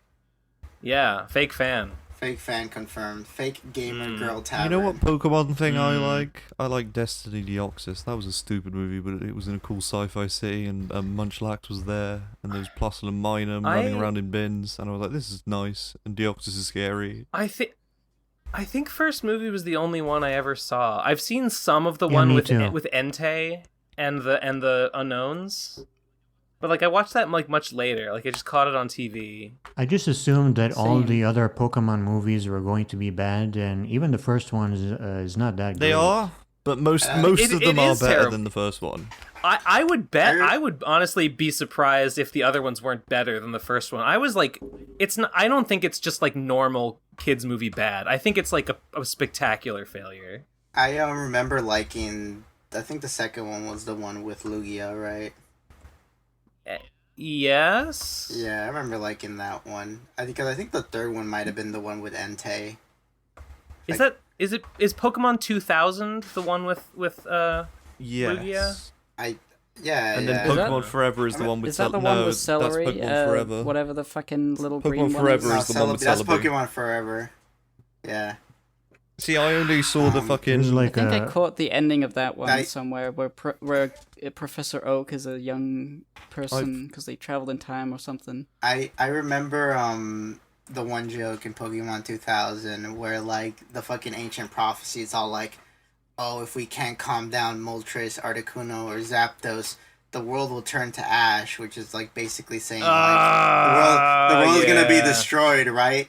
But then Misty interprets it as like, oh, that means Ash is the chosen one, and then Ash is like, oh, I wish my mom named me Richard instead of Ash, because he doesn't want to be the chosen good one. one. that gets the official Gamers Tavern seal of approval. Who wrote this movie, Gamers Tavern? That's 'Cause it that's sucks. why Probably. Got they him, didn't even got have him. the 3D remake doesn't even have the iconic scene where Jesse and James are dressed up as Vikings and Ash says, "I thought they were only in Minnesota." It's the confirmation that Pokemon takes place in the real world. I can't believe Mewtwo is from South America. They know about Minnesota. Well, it's a huge, I huge didn't deal. know that the Japanese were such big fans of American sports. gridiron I don't know football. Yeah, why the Japanese would write that in their script. That's crazy. it is crazy, but Mewtwo, they were very, it- very faithful. Mewtwo is localizers. basically just Sephiroth. No, And Are they? I never played the So game. he doesn't want to destroy everything with a big rock from he's space. way Well, he's he's, way uh, worse. He's way He worse wants to than make a Sephiroth. clone so that he He- can have friends and live in his own little kingdom, basically. And then he flies off, and then he's never seen Except again. in Mewtwo Well, he's Returns, just, in which he is seen and again. Mewtwo Strikes Oh. Back. Or Mewtwo I He's a didn't Returns. see typical, that. like, dark, broody, badass villain that hates He's basically everything. Shadow the Hedgehog. He's basically Eggman. He's basically like a villain. He's basically Stitch from Lilo and Stitch, the ultimate life form. Yeah, Shadow the pretty much. Hedgehog. Yeah. That's what I But said, Stitch. it's the whole idea of you were an experiment by a government entity or something, and you're upset about that. There's Yeah. there's way more going on with Sephiroth. Because Sephiroth Well, yeah, obviously Sephiroth is better than Mewtwo, but Mewtwo is like Okay. a condensed version of that. Baby's Yeah, first Sephiroth. yeah. Very simplified version of it. he's baby's first Sephiroth, which is also I think also a baby game for babies. I enjoyed the first movie just because I was a big fan of Pokemon at the time, and I thought Mewtwo was pretty cool. And Yeah, it's sure. cooler if you played the games first before you watch the movie. I was And thinking. you, if you read about Mewtwo's origins in the game text files, it's there's a lot of lore behind it. Oh, So seeing yeah. the lore, seeing the lore on the big screen was kind of cool. Oh, But great. it's true that the plot of Homework. the movie is bad. Yeah. Oh, I gotta read. I gotta Gotta- play a video like the- game you're to saying I know have what's to going know- on. Damn I think it. the Pokemon first movie may have been the first feature-length anime I'd ever seen. I guess that might be true for most people. Maybe- That's probably true for me. Okay. Yeah, probably it was for me. I think mine was the Probably. Manaphy movie because I'm a Zoomer.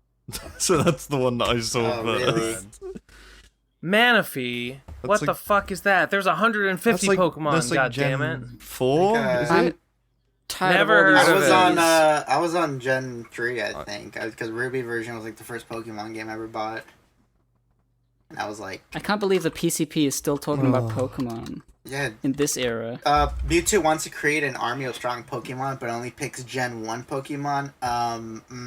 Plot hole, kind of cringe, really. Sounds Cringe sounds a little hole. bit like white supremacy to me. True. I liked Everything the is, fairly recent one they did a few years ago called Pokemon The Power of Us. That was a fun movie. That one was just like a genuinely Why good would- anime Power of movie. Us? What? The power No, of us. ass? As in, like, all of us. Ass Ketchum. Not us. The power of us? The Power of I Ass. think Well, that's I- a- Is that that's the a one weird that? title, Yeah, Is yeah. that the one that's like actually well? Yeah, animated? it's well animated and it's just like a cat. Like it's just Ash and Pikachu, and they go to a city and they meet like all these really, yeah. Ass and Pikachu. Oh. You know what I think of when I hear that title, "The Power of Us," is how almost every anime and Japanese video game that is inspired by anime, the plot always comes down to the power of friendship. That's exactly what it's about. Conquering That's everything. exactly what that movie is about. And I kind of hate that. That's just really cliched and played out at Yeah. this point. Yeah. Maybe Yeah. it was actually the power of US, and it was just American propaganda like a military The power of industrial, the United industrial States, complex yeah, 'cause propaganda. Ash is from America. You know. You Can't know what the- the, the the, power prophe- of the US. prophecy Jelly-filled says donuts. the prophecy says that if we don't calm the birds, the world will turn to us. Oh, but it actually meant It the was a U.S. cool It meant there was supposed to movie. There's all be these characters. periods There's there. all these characters and they all have different reasons for not liking Pokemon, and Ash like introduces them to like, nah, Pokemon are based, see? And they're like, oh, he's right. Cool. and then he turns to the camera and says, especially based when you go out and buy Pokemon related stuff, isn't that right? No. Yeah, Shing. exactly. God. See, all these movies are just products of Yeah. capitalism. They're just True, made to get you true. to buy the products. Oh my God. I'm about to coom right now. GamersTavern, keep talking. Then I better stop talking. All right. Have you guys? I know it was mentioned a couple fucking minutes ago, but have you seen the CGI Dragon Quest movie? Yes. There's a a movie? CGI Dragon Quest movie. Yeah. Yeah, That it's on. sounds, It's also on Netflix. Is it good or bad? It's awful. If you wanted a faithful adaptation, it's not really faithful to the game. Well, I mean, it's like a speed run. It's like watching a speed run, basically. It's the most unexpected meta twist I've ever experienced in a piece of media. I wish that the twist was done in the middle of the movie, because then I feel like that would have made everything 10 times more interesting. But like, what's the twist? Spoil it. Spoil it. Is it but basically, is it it like was a a video Dragon game Quest the 3 whole twist? time. Dragon Quest is actually a video game the whole time. That's the twist. Oh my.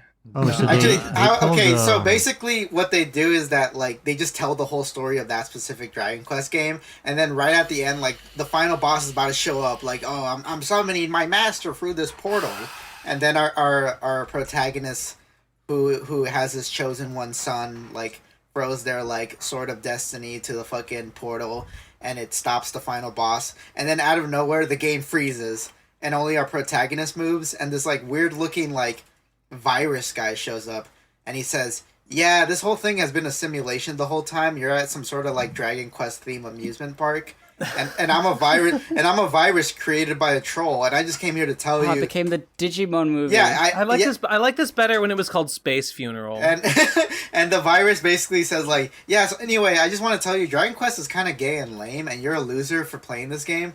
And then the guy, then unironically, that is true. Unironically, the message of the movie is that you're actually a very special person because you play Dragon Quest. Oh, no, I'm not joking. Special. They're not wrong. No, he's not. That's I'm not true. joking.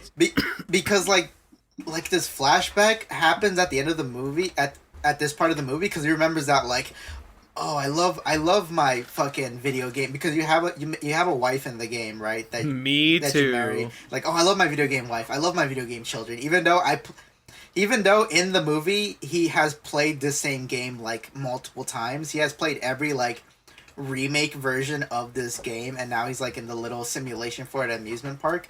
And what's so weird is that in the flashback, it shows him like as his current age, and then it shows him at every point of every remake, and now he's at the amusement park version, and he's just the same age. So it's like, did he not age? Has he just been the same age the whole time? What is this movie trying to paint these people when as? you play Dragon Quest, you don't age. But you said before, this is the movie is a recreation of a specific Dragon Quest game. I forget which number. Game is it? Is it 4? I think it's 4. I think so. Wait. I think it's Dragon Quest. Isn't it 5? It's Is it? yeah, it's 5. It's 5. It's It's 5. It's 5. Yeah. Yeah, 5 is the one where you get married and have kids. Yeah. So it's gotta be that one. I like that. I played the DS remake of that game. And in that version... Yeah, I also play that. Yeah, in that version of the game, you have a third wife option, because in the original you only have 2, which is like the blonde-haired girl next door, or like this rich guy's like blue-haired healer daughter, right? But in the DS remake, they give you the third option. They give you this spicy sister of the blue-haired girl, and I was like, oh, I like her because she actually has a personality, unlike the other 2 girls who are bland as fucking cardboard. Personally, I prefer them not to have a personality. Whoa. Just like in real life. Speaking of Yeah, multiple exactly. romantic partners, I've been playing Persona 5 Royal, and I've successfully managed to date every single woman in the game at the same time, so I'm the biggest scumbag on earth. Whoa. And it feels fantastic. Base? Yeah, I've seen Let's Plays where people have done that. Base? Yeah. It's pretty I wild think that they let you do that. That's required if you want to 100% the game, right? There's a challenge for doing it. Like, you get like reward coins, and you can unlock like concept art and stuff with those, and you get an achievement for dating every single woman at the same time. Do all the girls know, like, you're dating everybody else? There's a scene on Valentine's Day where they all show up to where you live, and like they just like appear. There's 11 women standing in front of you, all with presents Yeah, for and you. then they murder you. Yeah, they all roast you, and then like it like cuts to black, and you're all bruised and beaten up. So they beat the shit out of you. What's the name of that one anime that's like a video game where it's like a light novel where you date every girl, but they all murder you or something? School called Days? Yandere Simulator? School Days, I think right? you're thinking of School Days, yeah. Yeah. So you don't get a School Days pulled on you. No, you're. The only thing Is there? Go ahead, Gib. Sorry, I was interrupting. Go ahead. Go ahead, Gib. Okay. The only thing I know about Persona 5 is this copy pasta right here about this guy who was convinced that Persona 5 helped him to cure his autism. Was it Persona 5 or Persona 4?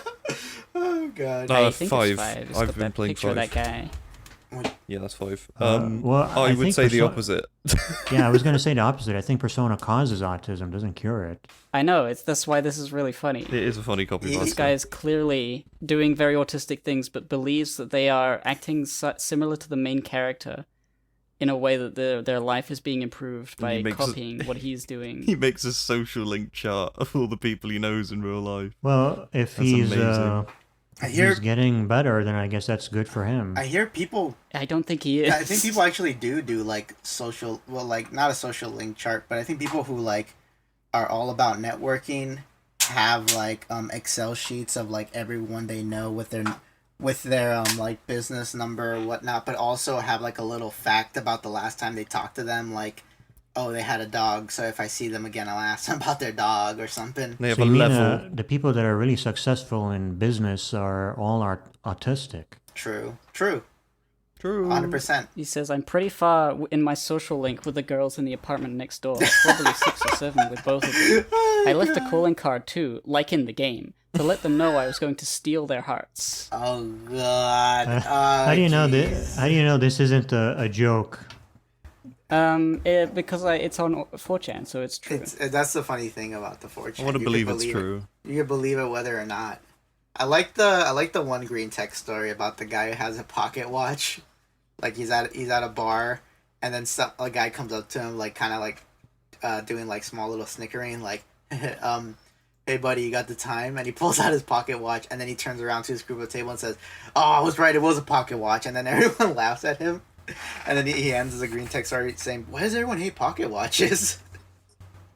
What a good green text. Oh my god. I mean, But going just back to just own it. You gotta just own it if you want to. Yeah, If it's you want to do fucking a pocket watch. Yeah.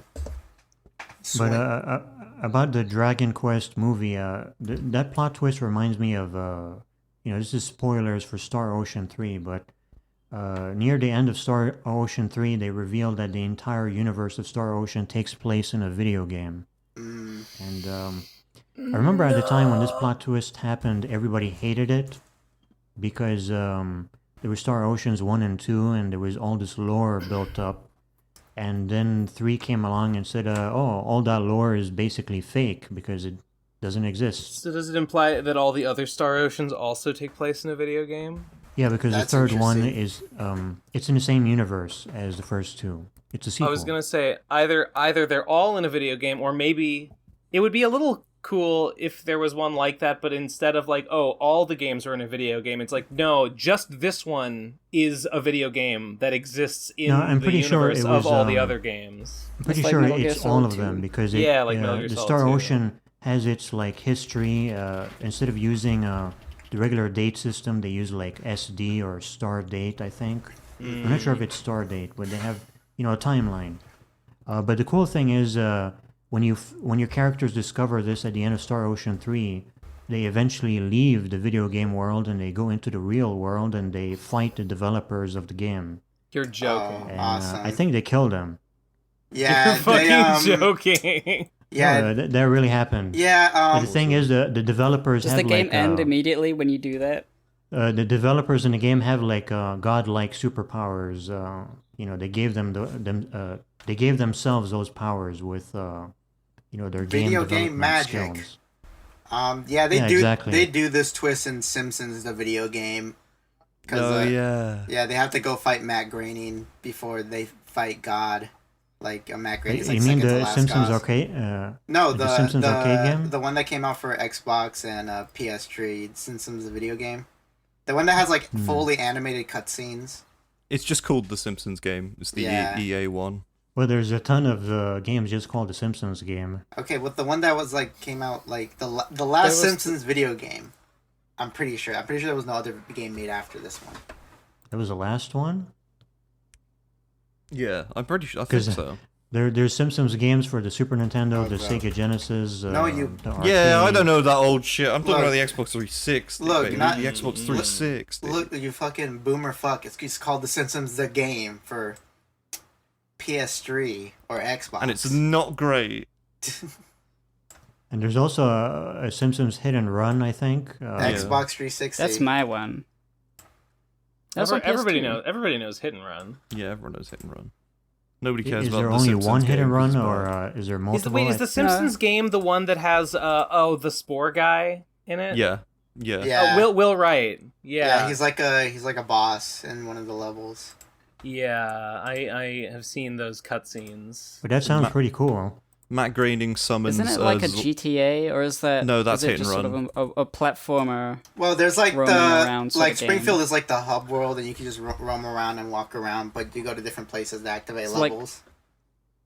Is it more like SpongeBob Battle for Bikini Bottom? Yeah, because like you get the different family members. I think they have different abilities that unlock different areas. Yeah, because Bart finds out that they're in a video game. He finds the guidebook for their game, and then he's like, "Right, whoa, rad! We live in a video game. I'm gonna use my Bartman powers to break into the museum with Homer." Yeah, that sounds pretty cool. He was great as a kid. I'm not sure if it holds up. But... I think it's fine. This was like, I guess it came out during Zombie Simpsons era. I mean, I think the game came out like around the time the movie came out. I like that during the Matt Groening boss fight, he summoned Zoidberg and Bender to fight you. That's funny. Oh yeah. and they spout like bad quotes about the Simpsons being worse than Futurama and stuff like that. It's funny because it was true at the time. there's a part of the game. It is true. There's a part of the game where they go into another video. There's a part where they go into several video games, but there's one part where they go into like a sewer system, and there's like a Mario ripoff like walking around in the background. There's like a Sonic ripoff was like on a hamster wheel. And there's whole levels parodying various things. Like there's the Katamari parody level. Oh yeah, and stuff like that. It sounds like a great game to play if you're a gamer expert. Yeah, if you walk by, I remember the quote that if you walk by like the Sonic guy, you hear him say like, "Met the shadow version of myself. Turns out to be a nice guy." You know, Mario and Sonic were in The Simpsons in the 90s. They made a little cameo. Yeah, when Bart wants to steal Bone Storm, was it? Yeah. He wants to steal like some kind of Mortal Kombat Bone Storm clone game. Oh, I talked about that in my dissertation. Oh, I talked about that episode. Oh my god. Wow. Why? Because that's one of the really like it. Two of the 7 stories that humans have ever told. 1, Big Iron. 2, the Bone Storm episode. the episode where Bart steals Yeah, the Bone exactly. Storm. Yeah, exactly. That was it. Only 2 stories. The Bible. Well, there's 5 more. Exactly. There's 5 more, but nobody remembers them. Something about a wizard. Those are the 2 best ones. Those are the ones that work. Yeah. We have been going for almost 2 hours, so we could move to voicemails anytime, unless anyone has any objections. I want to talk real quick about these new things I'm cooking up with Villainverse. So how many of you guys ever heard of? You guys know what a chick track is? Yes. Yeah. No. So it's basically like these mini comics created by this like crazy Christian artist. And the way that like chick tracks would be Jack Chick. Yeah, Jack Chick was the artist's name. Yeah, and he would... Oh wait, I think I know those. Yeah, and the way that he would... I heard of this. Jesus didn't believe him because he told him the truth. Yeah. Or is that something else? It's these little things, and the way these things are spread is that you would just find them randomly, like on bus stations or like in bathrooms. They'd just be on the ground, right? And that's kind of like the point. You're supposed to just find them in random places, right? So everyone has found one at least at one point in their life, or like found like just something similar. They're comics that are supposed to convince you to come to Jesus. Right, basically, but it's very like, I think even this guy was kind of like extreme for most Christians at the time, because he goes into very like bizarre places, and he has a chick track for everything, like anything you could think of. He has made like his own like little Christian comic about it, right? And so basically, I have made my own chick track, my own Villainverse chick tracks, right? Please. Yeah. And okay. What I'm gonna do is I'm gonna send them off to as many people as I can in hopes to spread it. Right, and I've made like a little. Like coronavirus. Yeah, like coronavirus. I want. So you're gonna just randomly leave them out for people to find? Well, I thought of like going into like Barnes and Nobles, and like going into their manga section. This is cute. Yeah, picking out like certain manga that I think like are similar to Villainverse, and just stuffing one in there in the manga, so when people like grab it, it comes out. They're like, "Oh, what's this?" Right? Like I just want people to find. Oh, this is great. I like this a lot. Yeah, and for my patrons, I was gonna like, I guess make it kind of like my equivalent of a sticker club. Like, oh, if you're at this tier, I will mail you like 5 of these. Although I think I'm gonna switch it to only 3 of these because these motherfuckers really like, they eat printer ink like a motherfucker. They're not. They are not like nice to So printers. they're kind of expensive to print. Right, exactly. Yeah. So I'm like, I think I'm just gonna limit it to 3, like for the $5 amount. Which actually, Ben, you get some too because you're at the $5 amount.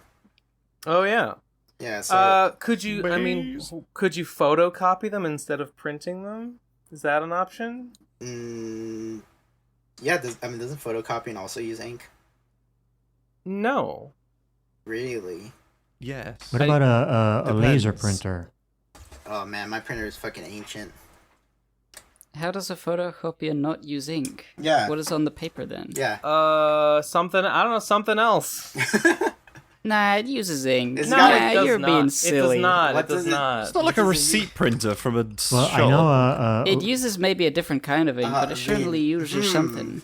Maybe I know can laser- get a Oh receipt. no! Um, They use toner, which is it's a different thing, and it's not as expensive as printer ink. I know laser printers use a powder, but I'm not sure if it's more expensive or less expensive than ink. Yeah, that's toner. That's toner. It's the powder. I've been trying to like look because I heard there's like you could subscribe to like ink, like an ink subscription where they send you like a cartridge like every month. Well, they send you, I don't know how much they fucking send you, but like, and it's way cheaper than like buying ink yourself.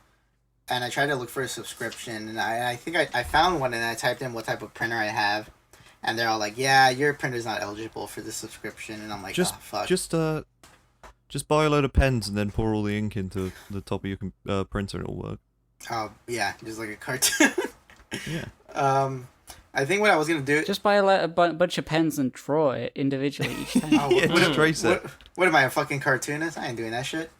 You heard of tracing paper? You heard of a light box? That's how I used to do it. That's how Milk Carl did it. You bastard. I'm Just gonna, send it. Just exactly. send it off to a monastery to be illuminated like a manuscript. I'm gonna I bought like that there's like an ink refill kit that you can just grab a cartridge and just refill the ink in it, and it seems to be way cheaper than just fucking buying cartridges, right? So I found a how-to I remember video how to years just ago refill I it. used to take cartridges to the mall to get refilled with ink, but I haven't done that in a long time. That's cool. What store like refills your cartridges? I don't remember exactly the store. I guess some kind of office supply store, like It was a man. It was a man behind Office the bins. Depot or something. Interesting. He just gets live squids and he squeezes them over the cartridges. It'll be Comes out. Yeah, like the squids from Mario Kart. It's kind of like when people have to siphon like gas out of a car, they like have to suck the squid a little bit so like the ink comes out and then they start pouring it. Wow. Squid sucking. Dude just fucking Yeah, banged squid. on my door, and I don't know why. Oh my god. Yeah, so I'm making these Never mind. I'm making these little chick tracks. Gonna be sending them around. Hopefully you find them soon at your local whatever. I wonder if you put these in books and stuff at a bookstore, would that be considered illegal? Well, as long as you don't get caught. No, it's not. Yeah, it's not illegal. If you Yeah, don't get caught. it'll be littering at most, You'll be fucking shot. and nobody will ever find you. I've been thinking about because I need to get I'm so like there's like an urge in me of like if I'm not in a costume marketing a comic, am I really marketing the comic? So I need to kind of like how I had So become a villain in real life. kind of how I had like Pasta the Clown marketing Bongo Luna. I need like my own little marketing guy for Villainverse. Oh, You that gotta have a reminds me. goblin costume. Remember a couple of episodes back? I mentioned Clownvis. Oh yeah, how can I was forget?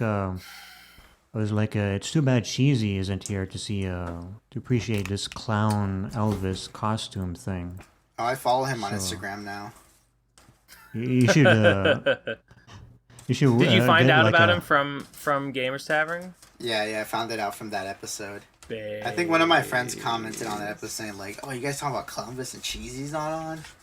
Blasphemy!" Yeah, exactly. You should have been there. Oh well, I guess I can't go back in time, gamers. We're talking about it now. But I'm thinking Unless... I'm thinking about You should making. have your own costume like Clownvis does. I do. I have Pasta the Clown. But there you go. You should wear Well, that all the time. See, GamerStavern, this is how I know you haven't read Bongo and Luna. Fucking got him.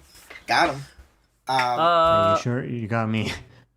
I haven't read anything. I don't read. Reading is not fine. my Bongo thing. and Boomer. I can only read things with pictures.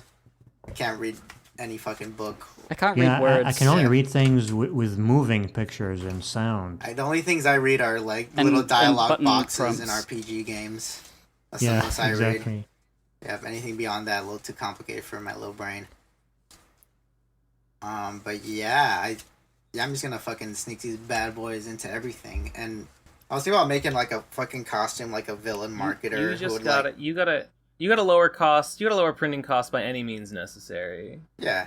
I mean, that's why I'm investing in the refilling kit and just doing Yeah. that. Like, I watched the video and they said that, yeah, you could like refill your ink cartridge to at least like 30 times. And I'm But that, like, that's pretty good actually. That's I not think too that's bad. a cool, fun way to like promote yourself is to just leave stuff like this in random places.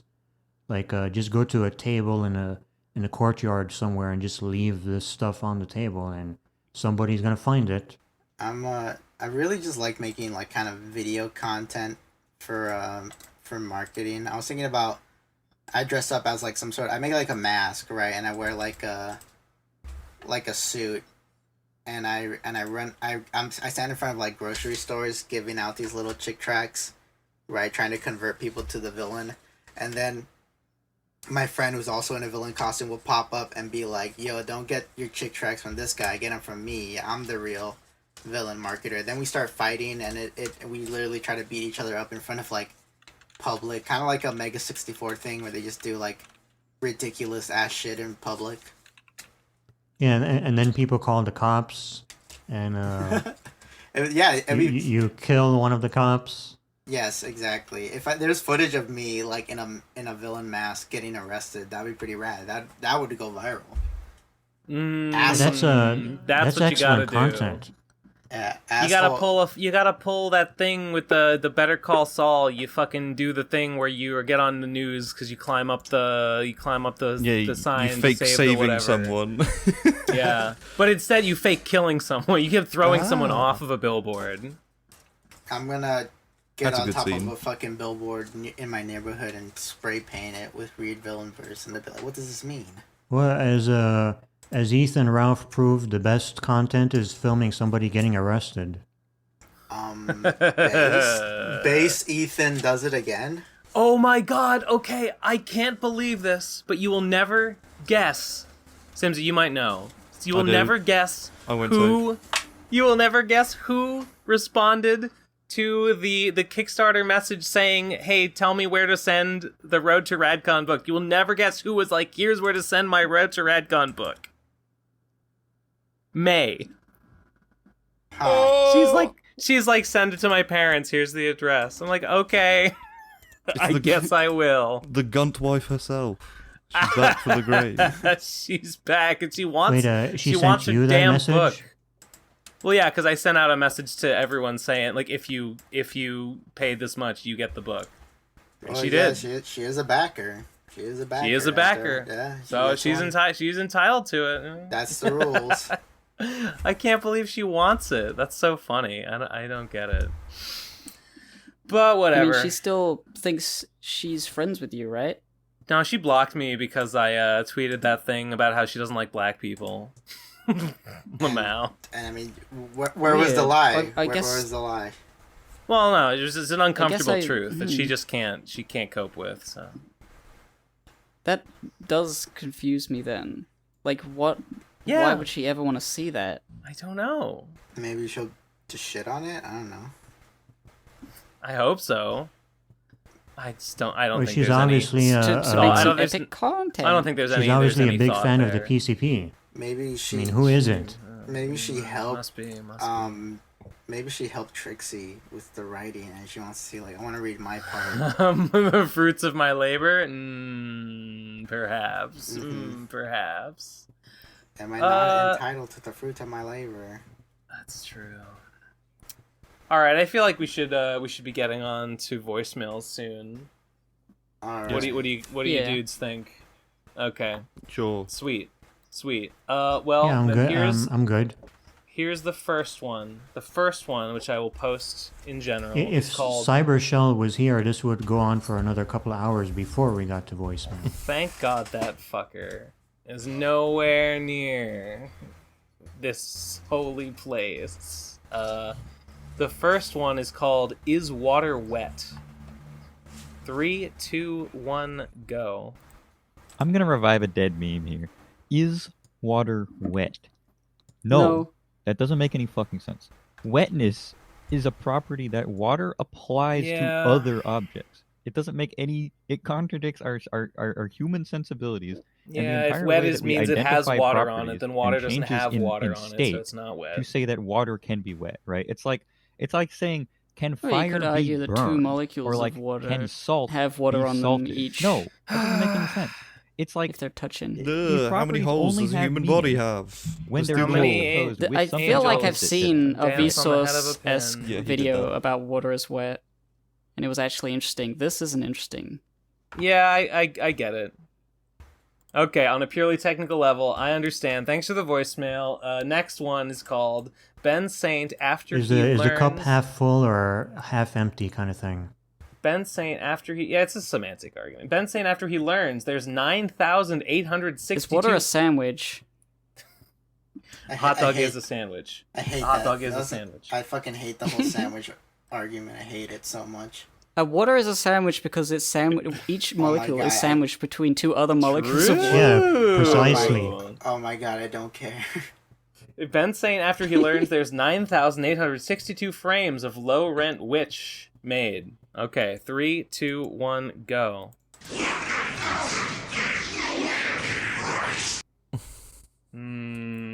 Well, yeah, I Oh, like- like Vegeta versus Scouter. Very distorted. I liked how this. I liked how this voicemail was only 3 seconds long. So I like that too. I appreciate More of that, That please. water Maybe- water question should have been 3 seconds long. Yeah, exactly. Maybe a voice grill that one. For The shorter the better. Voice Krill distorted napper. the only criteria is just be sure. Yeah, The the shorter next- the better. The next voicemail is called An Honest Review of B's New Album. 3, 2, 1, go. It's pretty good. No. Pretty good. I don't No, think it's so. Pretty good. A lot of the charm that was missing from like the Yig Because stuff I that listened she to was it and I doing. thought it was it's back. embarrassing. You know, the charm that her old albums I had. don't know how you... Yeah, I thought it was pleasant to listen to. I thought it was really I think it's a embarrassing and solid- like sounded like a fucking middle schooler wrote the lyrics.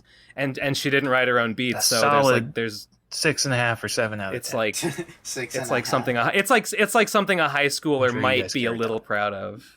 Well, Ben, you I have don't to know, dude. you have to look at it. Everything is relative. It's like maybe this album is better than her previous work. I think it's not it's not even better than the Yig. It's actually more embarrassing than the Yig stuff because the lyrics are like so stupid and like something an idiot would Pop write. culture references. I equals smart. read oh my god, the tweet about can anyone decode my nerdcore bars? It's like a reference to Pokemon. It's like I get it. Oh god, I The- fucking hate nerd yep. shit. Got it.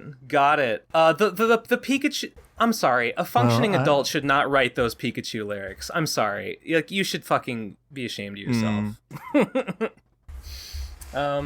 Next. I guess next. I'll- Pikachu. I'll just have to when take you said your Pikachu word rap, for because it.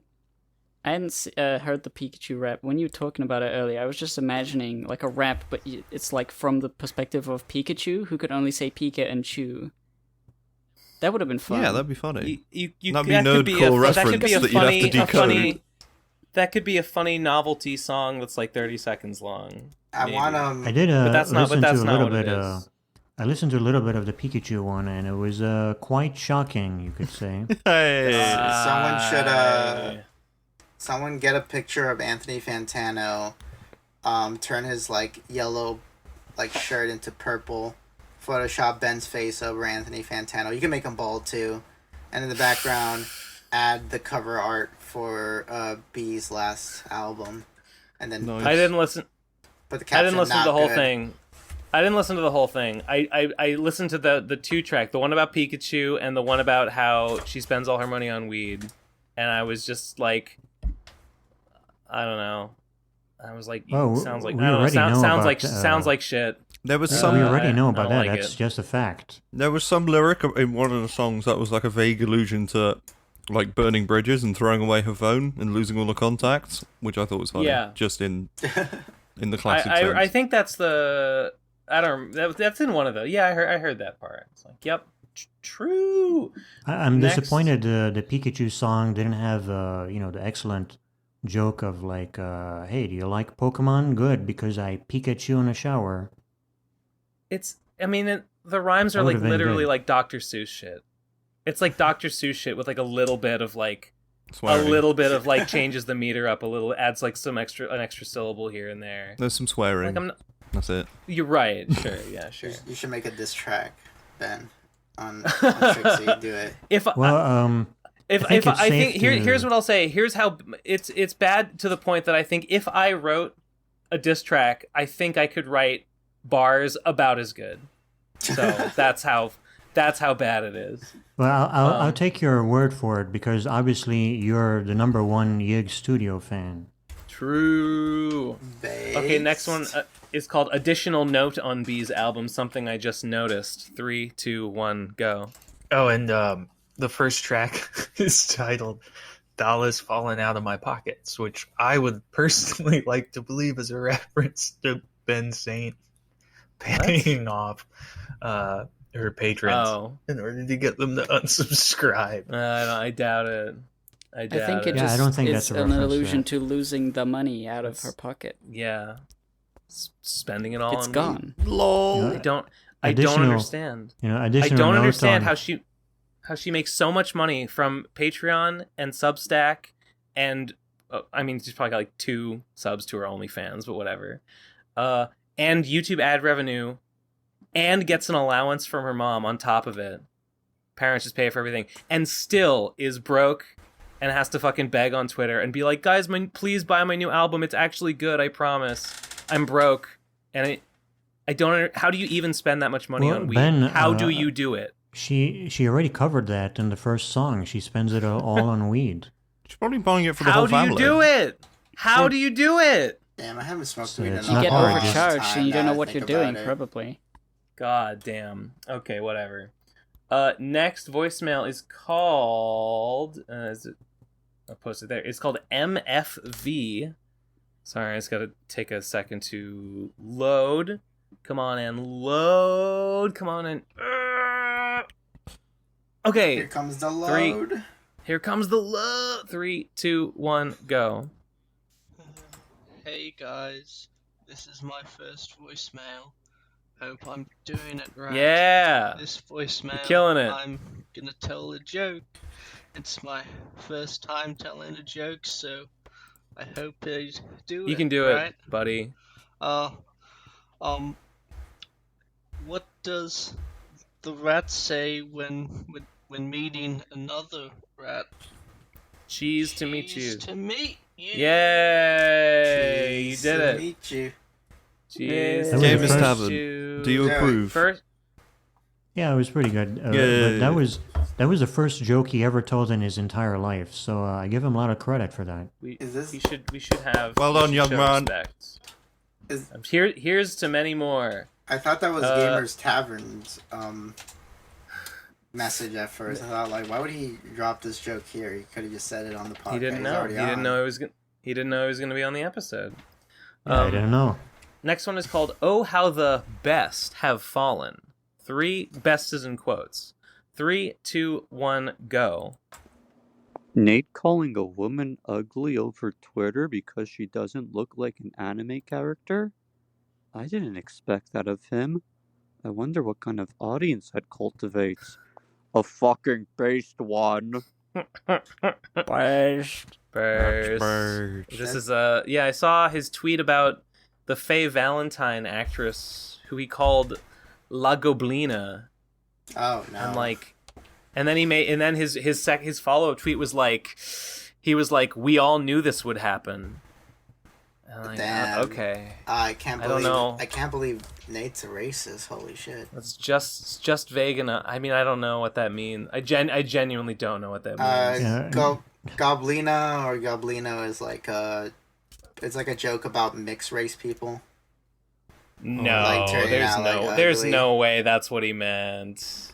There's no way. I've heard that used as just like a meme to like disparage a woman's appearance in general. So I mostly seen it like, one of those. like Americans look like this. They're Goblinos or Goblinas, and they're like mixed race or something. I thought that was.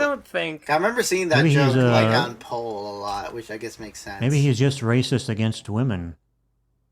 If only there was a word for that. I've only used that term when posting drawings of my goblin girl character and saying El Goblino because she is a goblin. Is that okay? Is that acceptable? You draw goblin I'm girls? gonna say yes. Wait, when did you? No, because it's anti-Semitic. It's anti-Semitic to draw goblins. When have you drawn a goblin girl? What the fuck? I'm gonna check your Twitter right now. It's been a long time, Recently. not recently. Yeah, and I usually retweet everything. maybe I'm thinking one of the draw. Saiyan characters you draw or something. What'd you say? Let's see. I thought you had drawn one recently, and maybe it was a Saiyan character. Maybe. I don't know. Yeah, very goblin adjacent is Saiyan. It was green and it had long ears. Well, that's not a fucking Saiyan then. I like. Well, Are you I thinking don't about know. the girl I ain't from? seen Dragon Hang on. 2 seconds. Where's the last one I did? Oh my god, it was like 6 months ago. Never mind. There you go. Oh, boom, there you go. Yeah, her. There's Goblin. Goblina right now. I like Am I allowed to call that Lagoblina? Or no? That's kind of Sure, like whatever. that's the Akira Toriyama art style, isn't it? Is it? A little. I'm big inspired by Toriyama, so I guess it might. The seep hair through. reminds me of Bulma's mom. Yeah, it's kind of based on This that. reminds me like- of something a cross between Dragon Quest and Dragon Ball Z. Yeah, I see that. I see a little tinge of Toriyama in there. I like the picture you drew of like Zelda with a fat ass and there's like a tiny penis. That was a fun commission. It was That silly. was pretty funny. I thought that was funny. People were kink shaving the guy who commissioned it in the comments, and I was like, "That's not cool." He gave me money. It's not cool. It's kind of funny, It's but it's not cool. It's funny. I need this guy It's to come fine. back. Whatever. Yeah. Okay. Next voicemail is called Grief Cliff. 3, 2, 1, go. Hey, this is Grief Cliff here, Yes. and the United States government means to make me a 420-star general. All right, here's my plan. Here's how we could have saved the exit. The Okay. exit? You know, we knew the Taliban was coming in. Afghanistan. We knew they had like all the trucks and the jeeps, and they're like trying to take over the airport. So what we should have done is we take all the TNT in the world, just all the TNT in the world, right? And we put it on the airport. We just put it under there. Simple right? so And then far. we put a little pressure plate on that. And then we Minecraft fly the pressure plane plate. out, and then they're like, we won! And they're like, pew, pew, pew, and they're like firing their guns in the air, and like one of them steps on the pressure plate. Well, yeah. You know, then it's game over. Then we win. Then This we is go how back we in, and then do it again. Repeating this process. until I we think after the first won. time they might not fall So for it the if second time. Pentagon get on that. They fall on it like 3 times. Yeah, it's a little late now, but maybe we can. This sounds we can work on some time like travel. a Wile E. Coyote That's rad too. sketch. All right, peace out. Fool me once. Awesome. shame It would have on you. worked. It's like lemmings. They'll just keep going onto the pressure plates. The just one Taliban. after another. Yeah. You see, Surely you would say landmine unless you were thinking of Minecraft. we should have just Yeah, true. we should have just banned the Taliban. Yeah. The word yeah, we the didn't word do that. for What the TNT connected to a pressure plate is landmine. That's what that is. We should have given the Taliban weapons. Why the fuck did we do that? Haha. Yeah. Next voicemail is called... What is it called? It is called Red 5 Rainbow, Tommy J Callout. 3, 2, 1, go. Oh my gosh, I bet I can make a voicemail better than all this shit that comes in. You know what, though? I don't. Why? Because I don't have anything to fucking say. So I just don't say anything because I don't want to make you listen to my goddamn voice. True. Yeah! Tommy J callouts are a genre unto themselves. Give us more of those, please! Sorry. I think so. I gotta be excited. I think so. Do girls listen to the PCP? I didn't know that. True. Yeah. I wonder if our demographics have shifted. We don't know their pronouns. Don't say anything. Oh fuck, you're right. Never mind. Take that back. I happen to know that Red 5 Rainbow is a she, but Word. that's just Wait, just did a I happy say something coincidence. wrong? No. Phew. Cheesy said. Cheesy assumed. Cheesy assumed, and you know what happens when you assume? You make an ass out of you and me. It makes That's a how you big ass. spell the word. It's pronounced. True. It makes a big ass that you can't even fuck with your tiny dick. And just get out of here. That's relatable. Zelda. You can't even reach. Especially Fuck especially the tiny dick part. Pretty relatable. You make an arse out of yeah. you and I, actually, is how it's said. Out of you. Oh, fuck. Ass eye. Yep. No, arse. Not ass. Ass is a donkey, dumbass. Wait, dumbass. That's okay. That was pretty mean. I think I'm gonna unfollow you on Twitter now.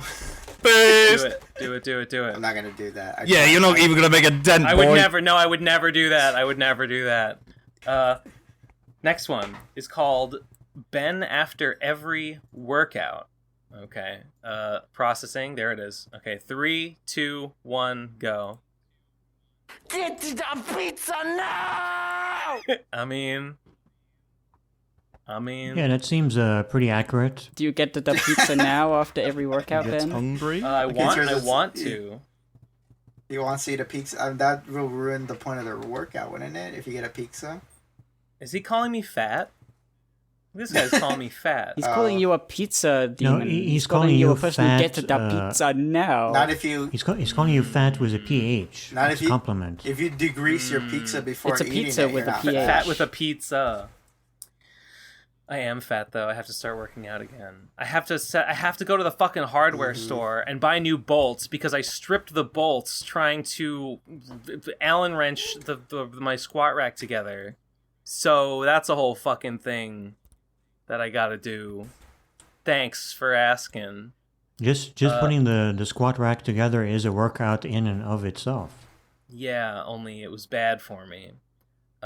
Next one is called... You do like a workout, but you could do a work in when you work on your inside. A work in is when I boycott working out to defeat capitalism. Oh boy. Works, Yeah, works every time. That will show him. Yeah. That's what Getting that's what fat I've will been show doing. them. Yeah, that's what Fat Ben is. That's what I've been doing this whole time. Yeah, true. Next voicemail is called Unlike Some Lectures, This One Exists. This is from Fuck the Golden Witch Bitch at kaibacorp.com. 3, 2, 1, go. Hey PCP. I just wanted to say that it's finally here. A new big ol' fan lecture, Yu-Gi-Oh! GX 101. And I just wanted to say a big ol' thank you to all y'all, and my audience, which was most of the Pro-Anon, Rito, Jelly, Eleazar, Kajoro, Nonibra, Cetal, Simid, and Shinny Saba, all quirky characters you may know, as well as a bunch of artists I commissioned for various characters for the lecture: Alexi Million, Asha in the AM, Cetal, Dune-kun, Jade Moreau, Jelly Beaner, Chip Wiseman, Kaiju-kun, Kajoro Bitterthorn, Michi, Neverpaint, Nonibra, Simid, Sporktown, and Cetal for the thumbnail art. They commissioned Spork. Thank y'all again for, inspiring creators and artists out there, and link in the description for me, please, Eleazar. Thank you. Okay. I recognize about half of those names. That's Sean Don. I'm sure that's Sean. Eleazar, if you... I'm sure you can find. What was Yeah. Put the link in the What was the name of the video? Well, I don't think he Yu-Gi-Oh! said GX it's a Yu-Gi-Oh! lecture. DX PCP fan lecture. Yeah. Put the link in that down there in the doobly doo. That could be interesting. I always liked those lectures. Nah, never been a fan. Not a fan. Yeah, I can't find Not it. a fan. I hate learning. Eleazar will probably know where it is. Well, that's why you're so smart. I'm so smart that I can't learn anymore, and that's why I don't like it. How Yu-Gi-Oh! Duel Links is censored outside of Japan. What? No way. Next, what's wrong with my fucking? Okay, my mouse went weird. Next voicemail is called Big Chicken's Egg of okay, Tim Rogers is David Foster Wallace, and then it cuts off. 3, 2, 1, go. All right, let's look at the cold, hard, objective facts here. David Foster Wallace is a very self-conscious man. So after all the eyes went on him after publishing Infinite Jest, everyone calling him a genius and stuff, I don't blame him for wanting to fake his own death. That was just a puppet that he hung in the attic. I see. And then he cut his hair. He learned how to wash his hair. He shaved his jawbone down a little bit with some plastic surgery money that he got from Infinite Jest. He got a job translating. And if you look at the both Tim Rogers and David Foster Wallace's writing, it's remarkably similar. In Tim Rogers' Action Button Reviews, where he spends 4 hours out of the 6 hours of the video talking about his personal life, they line up remarkably with David Foster Wallace's own life. So, you be the judge. True. Wait, is this like the Alex Jones is Bill Hicks conspiracy? I haven't heard that one. Oh, really? You mean you haven't heard that popular, famed conspiracy? That's a classic theory. I think I might have heard someone mention it. Yeah, it's that. It's like that. I remember. How old would David Foster Wallace be now? Probably in his 60s, right? Or maybe he wasn't that old. I don't know. I remember somebody told me that I sound like the Action Button Review guy, but I don't know if that's accurate. That you absolutely do not. That is Tim Rogers is the Action Button Review guy, but you don't sound anything like him, and I don't know why anyone would say that. No, you sound like Bismarck. You sound like the speedrun YouTuber Bismarck. Yeah, I saw somebody mention that as well. You are the same person. I only watched one video of that guy, and it was about Mario 64, I think. I think I've watched their entire channel. I eat that shit up. I eat that fucking speedrun YouTube video content up. For some reason.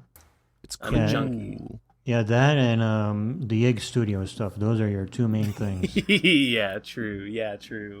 Dude, the latest What You Doing dropped, and I drop whatever I'm doing, and I go check it out. Yeah, you drop whatever you're doing to see what you're doing. I drop what I'm doing to see what you doing. I know we're in voicemails, but can I just say those are actually so hard to watch.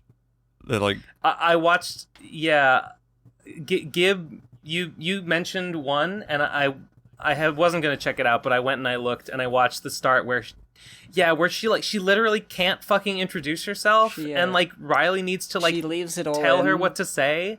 She leaves it in, charming, it's not a funny outtake. It's embarrassing. Jesus Christ! It's like you're fucking struggling so much with the simplest thing. It's so bad. Yeah, the other thing that kind of creeps me out is that there's no eye contact whatsoever between them. Between the two of them. Who's talking. Yeah, she doesn't look at them. She's just staring off into the distance. Yeah. It's weird. She's not staring at the camera, and she's not staring at them, and she's just kind of looking off into the distance as they talk. And they're not staring at her either. They're just staring into the distance. Kind of to the side, into the middle distance. I didn't watch the whole thing, but... Yeah, both of the bits that I've seen are the same. There's just very, very low level of interaction. I don't think it sounds like she's not at all interested or cares what they're saying. She's just waiting for them to finish speaking. That's what I've heard. She's question. That's what I've heard. She's like these days. Lamau. Next voicemail is called. It's called Doid Gazers again. Okay. Yay. 3, 2. Relevant. 3, 3, 2, 1, go. Hi, this is the Golden Bitch, aka Going Gazer. Sorry I haven't made a voicemail in a while. I just noticed something. Ben, that jacket that you wear in the lectures, is that too small for you? It's a half coat. Because it looks incredibly tight and uncomfortable, and it also comes down to about an inch and a half You're so below your fucking nipples. stupid. So I was thinking maybe we all donate money to Ben Saint's Patreon at Patreon. Wait, I mean, yes, it is too small. I can't afford a bigger one. Please help me. So that Ben can afford a new jacket for his future endeavors. Future trunks. Thank you. So wait, Doid Gazers is back? I thought they quit. Well, they're out of retirement, and they're apparently recording voicemails in what sounds like maybe a pool room at their local YMCA. Sounds great. I'm a huge fan of the Doid Gazers. What was the point of the Doid Gazers bit for that question? I don't know, but was it like the coat that I'm wearing? I'm disappointed there was no crying baby in the background this time. The coat that I'm wearing in those videos, it is I think you would call it a half coat. It's like a tuxedo coat. It has buttons on it, but it doesn't close. It doesn't button. It stays open, and you would wear like a shirt and like a cummerbund under it. It's like future sort of trunks. like yes, but like a tuxedo of being future trunks, like fancy. It stays open because you're too fat to button it up. Well, I am now. I wasn't at the time. I was lean. I was a lean, mean 160 He was pounds. lean bean So at the if time. you want Ben to get a new button up for his fat, disgusting body, donate to his Patreon. Yes, if you want me to be able to afford a third button to cover up my disgusting gut. If you think Ben just looks disgusting and you wanted to cover up, please donate money. Fucking hate Ben and how he looks and never want to see him again, that's where you gotta send donate the money. Give him legal tender. You gotta make sure he can't show that atrocity to anyone else. I want the money. Donate to Yig Studios Patreon. That's still around? It's called the Golden Witch. Oh, is it? I thought it was. Let's see how much money they're making right now. It dropped another 50 this month. It has dropped about 50 every month. Wait, are you still getting are you still paying $1 for every time it drops? I would, if someone contacted me and told me I'm unpledging, I would pay them to do it. But no, people are just doing it of their own free will. This isn't even on. I've started a revolution. It's grown bigger than Ben, me. Ben, I unpledged 6 times. Can I have $6? Yeah. I hate how we talk about collaborative projects. Recently uploaded on the Golden Witch Patreon. Only $5 to see. What a deal! I bet that's awesome. I bet that's really interesting. I am going to become a patron now. Julian in my Discord, just for fun, subscribed to her Substack just long enough to like download all of the privated posts there and just posted them. And they were just really boring. I don't know. One was just... And the legendary Kiwi Farms leaker stole them all and put them on Kiwi Farms as well. Yes, the legendary Kiwi Farms leaker. Whoever you are. He's a spy in my Discord. Who's this man of mystery? This woman of mystery, because her thing is that you need... She takes a neutral stance on pronouns, obviously, but demands consistency. So you gotta pick one and stick with it, or else they get mad at you. Okay, yeah, she. So oh boy, she. So I rolled the dice, and we landed on she. So neutral stance though. No skin in the game in that one. There was just a bunch of the posts were like, I don't know, they were annoying.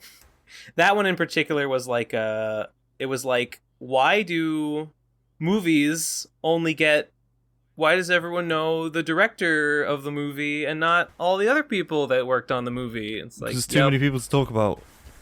True. Didn't she upload something complaining about how a lot of music, mainstream music, is made by large teams of people or something like that? I think that was the same essay. That one's a classic cope there. Talks about, like, but in music it's a little bit different, kinda. It's like, okay. Look at all these people I passionately interviewed. You can see. Next voicemail is called wait, no, that one's not a real voicemail. This one, wait, is that one a real voicemail? Wait, this is one of, like, the alternate this is one of the alternate they use the other website for some reason that I don't understand. Okay, this one is called "Thank You for Playing My Voicemails Despite My Ethnicity." This one is loading. We're loading. We're almost there. We're 3/4 of the way there. We are going to be... This is what I get for using my phone as a hotspot. Here it is. Here it comes. You got to text it to Perfect. 3, 2, 1, go. I don't understand why some people submit a link to a different site where they upload their audio. I don't have a microphone and can't get Voicemeeter to run correctly on Windows XP. I sincerely apologize for the inconvenience. How do you record a voicemail if you don't have a microphone?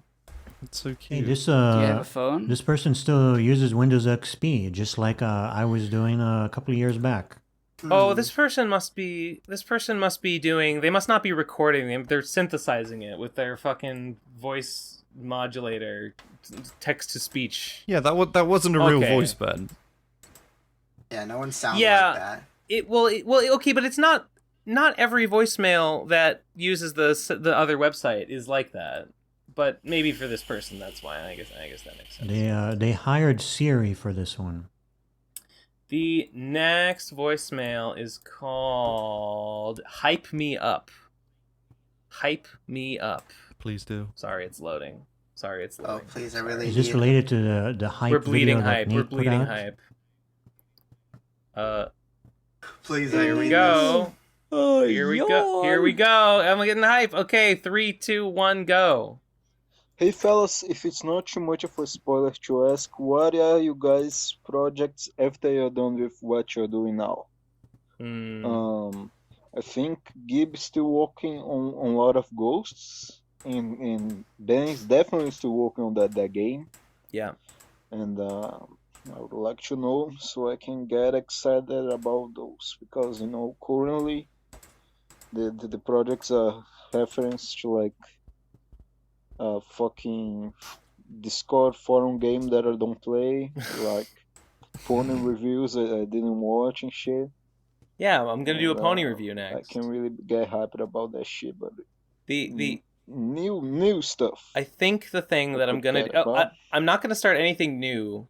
No, my plan is finish Phantom's Revenge, and in doing so, finish Slime and Punishment, and after that, probably I'll finish the Winnie the Pooh Season 1 retrospective, just because I think I can bang that out pretty fast, and then I want to finish Beastcapades after that. So that's my... but first you have to be working on Phantom's Revenge for like 5 to 6 years. No, I think it's... I got a lot done last month, and it's pretty close. It's close to being done. I don't know exactly how so 3 close, but it's years getting then. Yeah, maybe early 2023 release for the alpha. You guys want to answer this? I after Lord of Ghosts, after the Lord of Ghosts Kickstarter, then there's a lot of things I could do.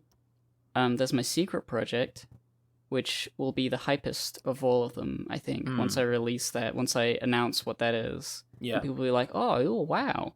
Then there's certain things I need to finish. Obviously, the Lord of Ghosts needs a finished final chapter act. Clarissa Gunsmoke and the Bandit King needs a proper release on my website. I need to finish that up.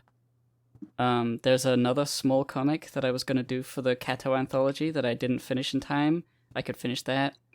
Then there's another 2 or 3 different comic ideas that I want to start, and then there's Belljape 2, and then there's the Belljape book. There's a lot of things on my plate that I need to choose. That's too many things. That's too many things. You can't do all There's those too many things. next. I feel it. No, I'm not going to do them next. But there's like, of the things to do next, there's lots. I just need to choose one at a time. And what about the Mario 2 stream that you said you wanted to do? I could do that in a few days. I could stream Mario 2. I haven't felt like streaming in a couple days. That's basically content. Oh, it's basically content. That is not actually. That is wasted content, though.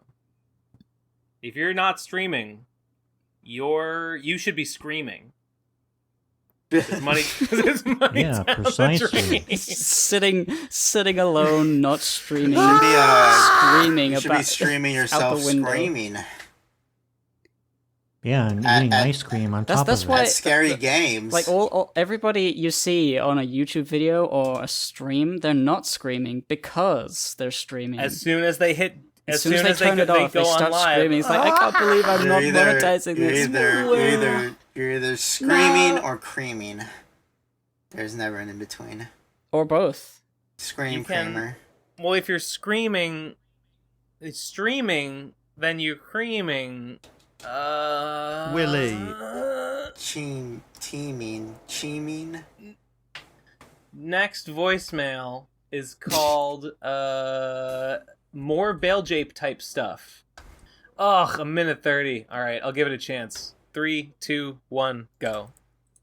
Hey, Gib, you said we're sad in the last episode because we didn't have people demanding things of you. I had to ask who is going to demand things of you. The thing that I loved most that you ever did was Bale Jape. I love that it's like a funny adventure comic. I love how it looks and how it's pleasing to the eye. I know a lot of Ghosts and Clarissa are also kind of similar, but Clarissa, I don't think are that good drawing the human form yet. And the colors, right. I miss the colors. I don't know if I agree with that. Disagree. J Pass and the Lord of Ghosts, I couldn't understand what the fuck was happening because I never played RFCK. But Bale you J don't have to fucking read RFCK to read Lord of Ghosts. Homestuck format, but even then, I never read Homestuck, but I played Bale Jape and I loved it. And if you did more stuff more like adventure, humorous, and charming shit like Adventure Time, Dragon Ball, bullshit like that, I would be pleased. I would like it. I would share it. I would print it, and I would shove it up my ass. Yeah, I agree with all the things this guy likes about Bale Jape. I don't agree that there's any problem with the way you draw the human form. I thought your drawings. I mean, it's a little amateurish. Well, I mean, generally. I mean, their drawings in Clarissa were not going for anatomical accuracy. They were going for an expressive, cartoonish look, and I thought it conveyed that very well. They're very gestureful and momentum based. I really thought your drawings of. Specifically, your drawings of the human form. Specifically, your drawings of the human form in Clarissa were a big something that was oh wow, I didn't know Gib could do this, but she's doing it. So I strongly disagree with that particular point. Actually, wow, yeah, that's so nice, Ben. That's nice to hear. Yeah, fuck you. And then you complimented me. It's too late. what was the other thing he said he didn't like about? He misses the colors. I mean, coloring's hard, but he said he couldn't read Lord of Ghosts. You don't. Oh yeah. The RFCK thing. You totally don't have to read no RFCK to read Lord of Ghosts. That's very bait. Whatever. I don't know. I tried to make it I mean, I am biased in that I do know about RFCK and the history of the Lord of Ghosts in RFCK. And I tried to condense it all down into the main little parts you need to know, and everything that you learn about mud and blood in Umbut is the same as what slime is in Endless Wars. The Lord it's of Ghosts just a parallel world comic of the same thing. It does start. Its initial setup is based in RFCK, but it very clearly and simply explains what the setup is in a way that you don't need to have read anything else beforehand. So it was pretty comfy. I think there's a There's a misunderstanding there. There might be people who know that it's of Endless War and will immediately assume they don't know enough to get it. It's just not So true. you should just read it. It's just not true. Well, personally, I would like to see more Redman comics. Remember when you used to do those? Yeah. This is they're easy to do. It's just I don't know. I mean, it's the same as that. It's the same. Slime and Punishment is the same. Like, yeah, it's set in RFCK, but the comic explains what's going on and it explains what you need. You don't have to have played the game to, or at least that was my intention. You don't have to have played the game to know what's going on, because the comic explains what's going on. I'd say it's a lot easier to read Lord of Ghosts than it is Slime and Punishment, just because there's the extra layer of all the Chris Chan lore and the pony stuff and all that. It comes in later, but yeah, that's probably true. Yeah, that's true. That's fair. Maybe I should read Lord of Ghosts. Maybe. Did you buy it? Why not? What do you have to lose? I didn't buy it. Oh, I could read it. I could read it. Give it the cheesy. You didn't. The cheesy critique. You didn't plooge? No, I did. You're not a plooger. My God. I don't have this non-plooger. I'm not the common plooger like you guys are. I don't have money. No one pledges to me. What money am I supposed to give out? What? I give you $5 a month. What are you doing with that if not plooging? I am printing out the most You're spending it all on weed. You're spending it all on weed. Yeah, you got me. I'm spending it all on fucking weed. You're blowing it all. You're blowing it all on printer ink when you could be spending it on the cheaper toner and spending the excess, spending the extra on weed. You could have it all. And you need to make a comic about how you spend all your money on weed. All right, I'll do that. We go. Lord of Ghosts eventually. I'll get to it. I specifically saved as soon as I started reading Lord of the Ghosts right before the Kickstarter was announced, and I was like, there we go, I've read the very first, 7 pages, and then, 2 hours later, the Kickstarter was announced, and I was okay, pledging to this, not reading it until I have it in my hands. Yeah. It'll be there soon, I just need to wait for, who needs to do the artist? God, me! It's Ben, it's Kazi, it's Nico, and Goku. Kaiju-kun. Well, Ben has to finish Phantom's Revenge first before he does that. I probably should take a break from Phantom's Revenge and do the Lord of Ghosts comic. Yeah. So you might be waiting a long time. No. The Lord of Ghosts mini comic shouldn't take a million years. I mean, Ben draws pretty quick. Well, sometimes. You're quicker than me. I've seen you do like live streams, and it's pretty good. Well, he's quick. I can draw quick but sometimes. The problem is he's a big procrastinator, if you know what I mean. Yeah. I mean, you've been moving, so I haven't expected you to get it done at this point anyway. I haven't been getting anything done. But I'm settled in my new fucking shitty apartment that I need to get out of, so, I guess I'm good. Yeah, that sounds good to me. I'm reading the Lord of Ghosts. Problem solved. I'm reading the Lord of Ghosts right now. Not gonna lie. Oh my God. I'm getting big Villainverse energy from it. A lot of callbacks. But that's what you say about everything. Guy who's only ever read Villainverse. I'm gonna get a lot of Villainverse energy from this. Exactly what I was gonna say. There's drawings on a page with words around them. Villainverse. No color. A prologue explaining the monster lore creatures before the main story. Very Villainverse, I see. Very Villainverse, very much so. I want to move on to the next voicemail, which is called A Solution to My Problem. 3, 2, 1, go. You say that I should price drink of my love's piss, not a price that you're willing to pay. I do not piss anymore. I only fart, and my farts smell like piss. And as much as I would like to drink my blood, I think I need to hold on to what little blood I still have. But there is someone's blood who I can drink. Tommy J. Yeah. Give me the body of Tommy J. I will be It's able yours. to survive this wasteland for It's a all lifetime. yours. It's not like the worm that's currently controlling him is doing a good job of using it. Anyways, give me Tommy J. Take it already. Get it out of here. This is a really good, like, Dark Souls NPC.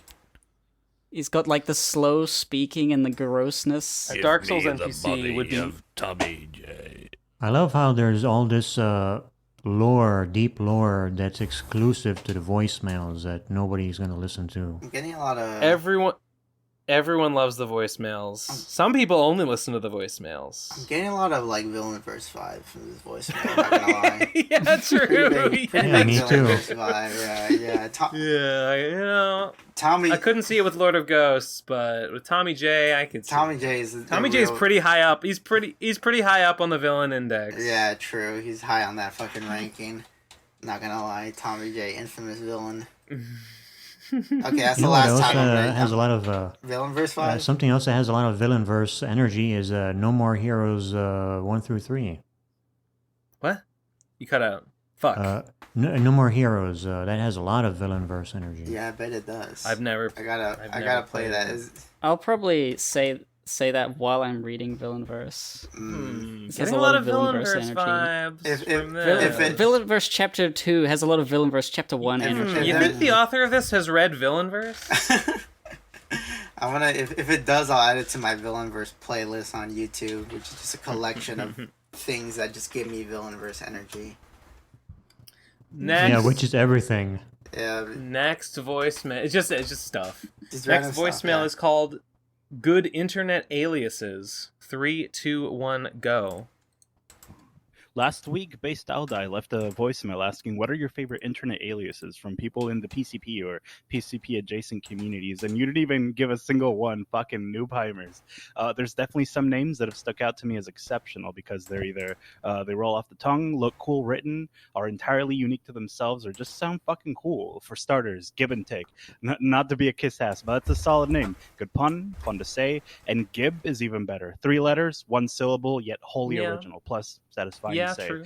Pizza Chan, fucking Kino, super marketable. Rito Torpedo sounds fucking neato. Mosquito, them snakes, classic. Nino Mosquito would Matt, be good too. Kip, Pizza Chan and is Nate a Nate good name. from RFCK just look excellent written. Cybershell, if you've ever heard him describe the lore behind it, it's brilliant. No Need Bruh, it's a feel-good name, and it sounds cooler as Noni. And to top them off, Marin Pan. These rolls are just, off the tongue, ends with an N. You're whether just you sucking say the off full your thing friends, or aren't shorten you? it. Just like, It's oh, food my and people it's I know Japanese, have cool points for that. names. Plus, it's cute and adorable. Nah, these all like suck. me, haha. Just straight up Mina Nah, Psycho these are fucking arigato, terrible. Kawaii. Join the PCP Minecraft server. It's like a whole fucking Pokemon game. Except Yeah, good. do that. But do it. actually, no, those actually were all really good. Yeah, definitely do that. Hoard all the babies on the PPC Minecraft server. Patreon.com/the Procrastinators to join the Minecraft server, and also to get bonus episodes, which I swear to God I will upload soon. Yeah, I'm still waiting for what the fuck? It's Still not waiting my for the fucking Cyber Show responsibility, but I guess it is now. Oh well. I mean, yeah, I could also do it, but I don't know what I would do. I've been waiting for the 5-hour Cyber Show bonus episode. It's so out of date now, but on the other hand, be complaining about Trixie will never truly be out of date. It's I like saw wine. I added her just for fun. I added her in the announcement that Road to Radcon is up. I think there's basically no chance that she didn't see the Road to Radcon is published now. You mean she didn't block you on Twitter? She did block me on Twitter, but she would have seen the replies to the posts that were not by me, and she must surely have been like, "What are these things adding me?" In reference to, and must surely have logged out and taken a look. So she must have seen the Road to Radcon is out now, and I'm sure she will not acknowledge it in any way. If she even uses the internet anymore, she tweets once in a while. Oh no, she does. In fact, no. She tweeted something like that day. So no, she saw it. I wonder what she thinks about it. Probably nothing. She's busy working on the anime alphabet videos thing. She's busy making fucking grade school A level is raps. For anime. Hey, I'm B a Pikachu. Is for Baka. Hey, I got a Fu Manchu. Hey, I'm gonna electroshock you. Yeah, that was pretty good. That one was pretty good. Hey, it's a metaphor for something. Hey, it's a me, Italian Pikachu. Get over here. I'm gonna hit you. I'm gonna hit your gabagool with my electrical shock. Come here. What the fuck you talking about, boy? Hey, not even a rhyme. I'm walking here. I stopped caring about rhyme. Yeah, Digibro's a good. It's the Raichu. It's the fucking Raichu. He was wearing a wire. If he wore a wire, he would be grounded. Yeah. Digibro is a good internet alias. Pretty top. It 10, is a good 10, internet alias. 10 out of That's 10. pretty good. Who's Digibro? Yeah, that's why it's not being used anymore. Yeah, Dick Masterson's also a good internet alias. I don't care what anyone says. Too many syllables. Sure. Well, it's kind of like Gib and Take. You can shorten it to Dick once you establish who you're talking about. Yeah, I guess. Right. Yeah, it's pretty decent. Yeah, Monkey Jones, 10 out of 10 name too. What else? Yeah, I always liked Mumkey. I think a lot of people have heard of Mumkey just because the name is so fun to say. Yeah. Well, my favorite internet alias is Ben Saint. Disagree. Mine too. Nah, it's just a regular name. Yeah. Mine is Simmsy Fart because Simmsy Art and Simmsy Boy were both taken, so I had to go with Simmsy Fart. I hate this conversation. I got, this sucks. I got Cheesy Manfredo because Cheesy Alfredo was already taken. That's it. No more. Next voicemail. Next voicemail. It's called I Am Uneducated, but still Google these things. She, they. Thank God. 3, 2, 1, go. So Bitcoin has this cycle where once every 4 years they have the amount of Bitcoin that they give out to miners, which then causes a boom in value some months later. There's also an investment strategy called dollar cost averaging that smooths out the effects of short-term market fluctuations so your long-term investments are more reliable. Now, I know basically nothing beyond a few research expeditions on this stuff, but it sounds to me like this cycle makes long-term Bitcoin growth a pretty safe bet, at least until they give out the maximum number of Bitcoin. So using an investment strategy like that would be a pretty good idea. Hopefully, if I'm actually wrong and stupid, other voicemailers will correct me, because I very well could be. But I think I'm justified in saying that you people keep looking at the random short-term fluctuations of Bitcoin and acting like they're the end of the world, but that's just getting distracted by what's effectively white noise when there are much larger patterns that you can more reliably take advantage of. So stop it. You're half right, but you're being you know a little bit. You've understood like a basic fact and assume that it is relevant to like everything. Man, remember this guy just cares about being right. This girl just cares about being right. Whoa! There's a she, they, and they specified she, they specified this time. So let's not go back to the crypto cast. I'm sorry. They all specify because I always get it wrong. So now that people do their the only way I can get it right ever is if people say it in their thing. So I have it here for my benefit. Bitcoin did rise a little bit more. I sold it a little bit ago, and then it rose a little bit, so I lost out on a little bit of money, but whatever. Everybody loves the same. CryptoCast. Bitcoin's the same, but Ethereum is blowing up more. I wish I had held on to my Ethereum. I mean, Bitcoin is also... Wait, what is Ethereum doing? To the moon. It went the same way as Bitcoin, and then when Bitcoin was just sort of going normal, like flat, like up and down the same level, Ethereum has now gone up even higher in a big old spike. Really? Look at the 1 month. Oh yeah, it's up. It's up. It's up, baby. It looks like it's hovering around 4K. Well, good for Ethereum. All right. This person is wrong. I was not looking at random short-term fluctuations. I was looking at the pattern that had held for like a month and a half, where it was like steadily growing. I mean, from like 30K to like 50. That's not like a random short-term fluctuation. That's like a serious trend.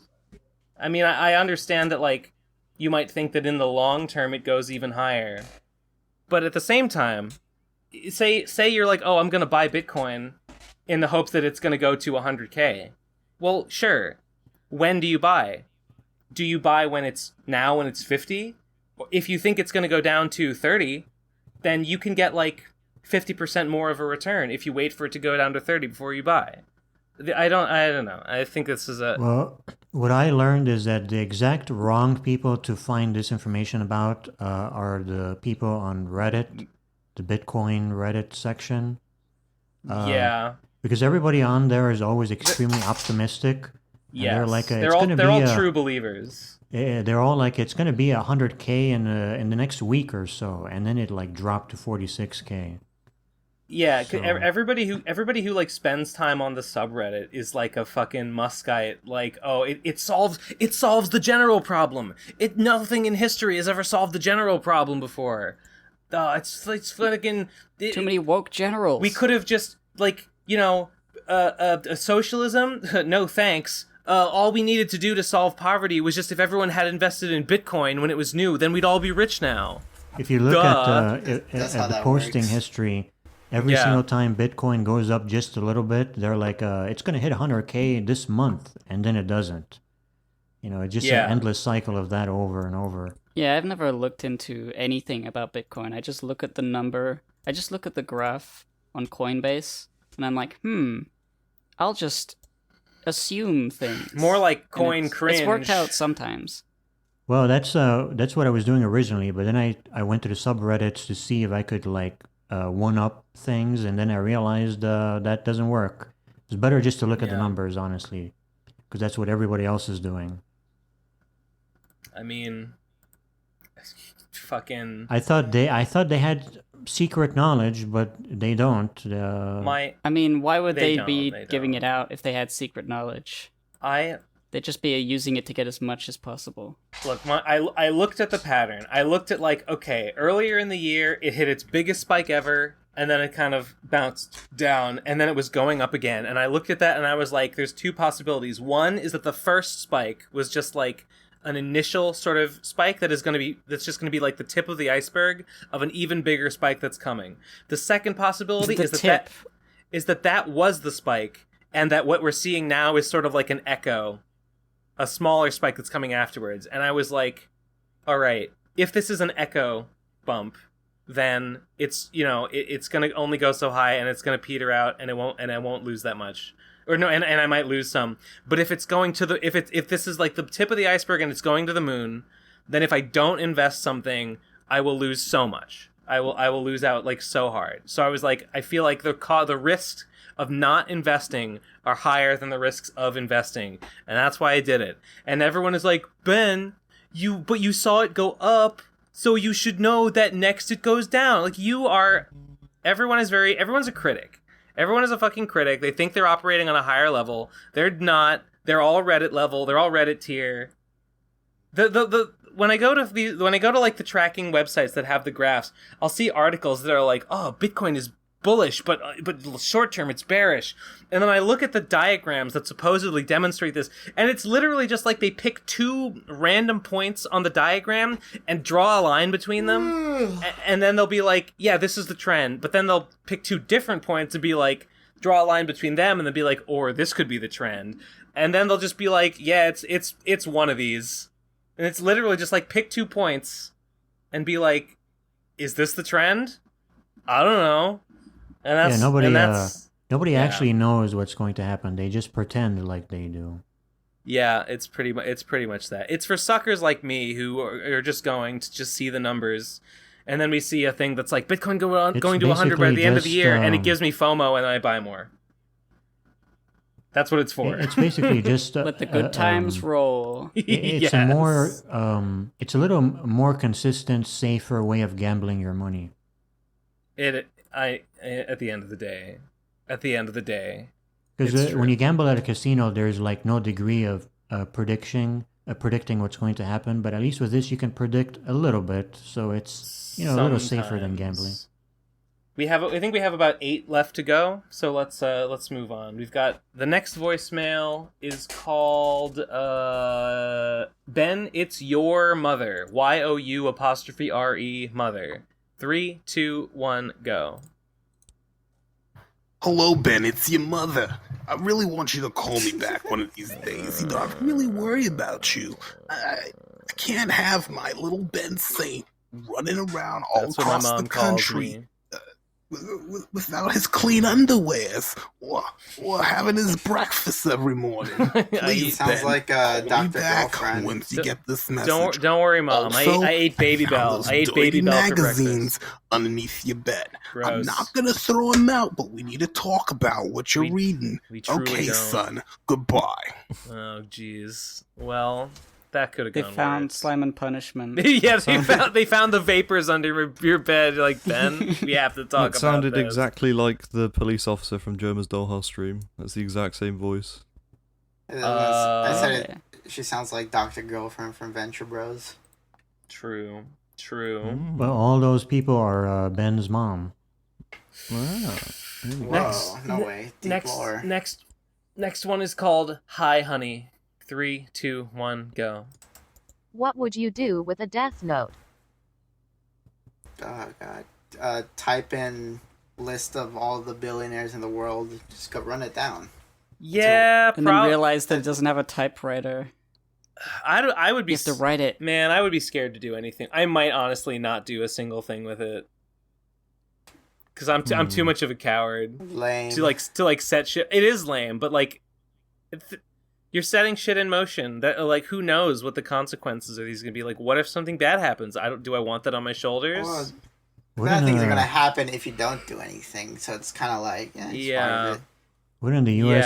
have been able to win the war against the Taliban if they just had the Death Note? You know, just write down the name of everybody in the Taliban. I could just I death note all the Taliban, and then I also do it the entire U.S. military, so it's even. I'm not partisan.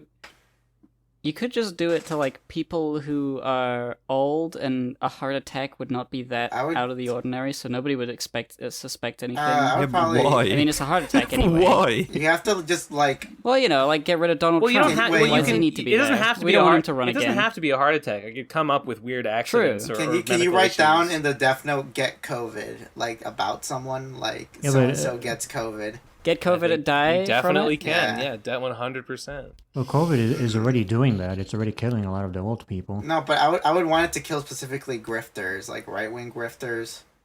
Sure, that would be pretty base. Well, all the ones who, like, it is basically killing them. Because they're not getting vaccinated. Well, it's. I mean, I would it's not. feel- Steven Crowder's still around. That's a I don't know problem. if I have like the gall to actually like write a person's name in the even if I hate them, even if I think they're an objectively bad. I don't know if I like have it in me to be like I'm gonna end this person's life. Well, that's right now. that's why you're. Neither do I, but I uh, also can't imagine such a thing existing, so I'd probably write it thinking it doesn't work. Ben, look, just give me the Death Note. I'll do it. Honestly, I'm good. I hand it, and Cheesy immediately writes my name in it. Yeah, Ben saying it Of doesn't course. work because that's not your fucking name.